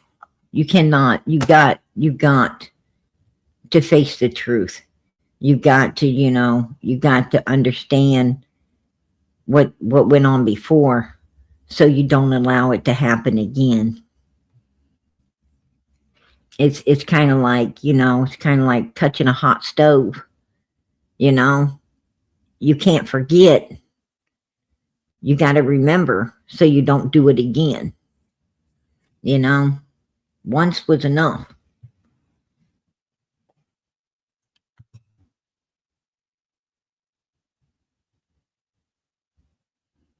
Right. But you know, Jody Sue's son is what took us in that direction. You know, her son's what took us down that lane. And if he only did 2 years, you know, if he did 2 years, I don't understand that. I don't understand why, you know, he would have got out in 2 years. Oh. Okay. But I feel like he was going over there and doing stuff. But I feel like, I don't know. I got a lot of mixed feelings about things with Andy and them. Well, I know that Jody Sue and this boy said they heard an animalistic scream. Yeah, which don't make sense. And me and Don Wells got in a fight over it. Mm-hmm. Don Wells said, you know, I told him, I said, because the night before, he calls me, and the night before he was on Cher's, on a live with Cher. And he was telling these people that that my neighbor heard a scream and all of this stuff. Mm. And the next day he calls me. And I said, Donald, why are you telling these people about this damn scream? And he's like, well, my neighbor heard it, and I was like, I don't care what your neighbor heard, Donald. I said, that screams bullshit. I don't fit the timeline. I don't know why you keep using it because you just sound stupid when you do. And Well, he's like, shut up, sissy, shut up. Yes, it does. And, you know, he got mad at me. And I said, no. And he's like, fuck you, you dumb bitch. And you know how he talks. I said, I told him, I said, you're not talking nice to me. And I'm going to hang the fuck up on you. And I'm not going to answer for you no more if, you know, you don't want to listen. I said, you know, and he's still screaming at me. And I said, do you want to listen or you don't want to listen? Because I'm going to hang up. I'm not fucking with you. And he's like, okay, go ahead. And I told him, I said, listen, and I don't appreciate you calling me dumb bitch and stuff. I said, you save that for your old lady. I'm not your fucking old lady. Don't be calling me this. I'm just trying to help find out what happened to your daughter. They don't want nobody to find out. They don't want nobody to help them. Yeah, well, that's what I told him, you know. And he's like, I know. And I said, listen, Donald. I said, the scream is not fitting the timeline. It sounds stupid. You know, I'm not trying to say you are stupid. I'm saying it sounds stupid. It makes you sound stupid when you're saying it because it's not fitting the timeline. I said, and he started to go off again. I said, calm down, buddy. Calm down and just listen. I said, that scream, she said, was at 4:42, 4:47, Donald.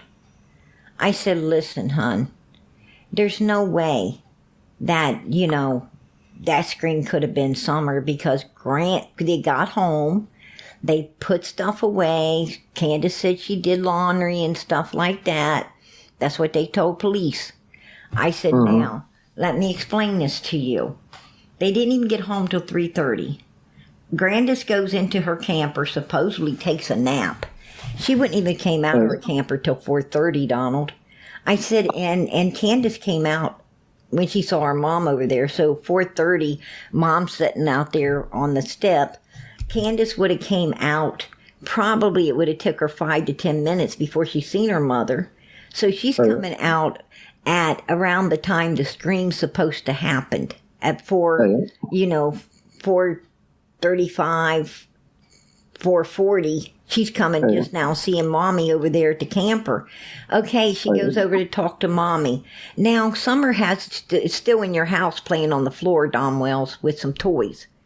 And I told him, I said, look, now she has to go over there and get Summer to come out. You know, they talked, and they're going to be talking past the screen. And it would be already 4:45 when she goes back over to get Summer to come out. Well, that scream done happened.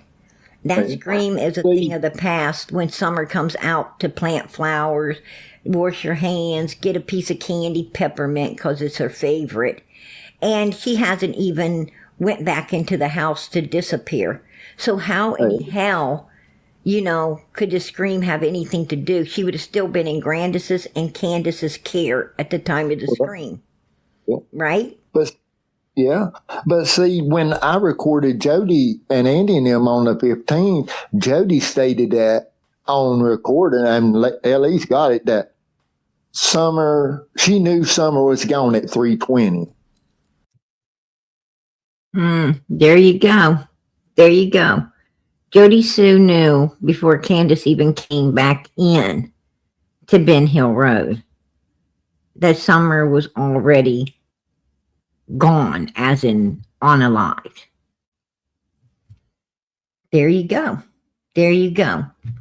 You know, these people have all been corresponding. These people, you know, were already getting, you know, they were all getting. How did Jody Sue know? Because Don had called Candace. Well, Hunter and them were out. Don had called Candace after the swimming hole. Hunter said, I overheard the conversation. Yeah, he did. Because Don called after it was done, and Don knew, so Don had somehow gotten messages through to Andy and Jody Sue and other people, you know, that the first part of everything's done. You know, get ready for the second part. They're coming back in here. And that's where Chad Arnold and Fred and you know, and Jody Sue with her lying fucking scream and all that bullshit started corresponding from. There you go. Just saying. See? And this is what I talk to people about behind the scenes. Does it sound like PG as trying to take Freddie from Ziggy as she'd like to lead people to believe? Hell to the fucking no. I'm going to tell you something.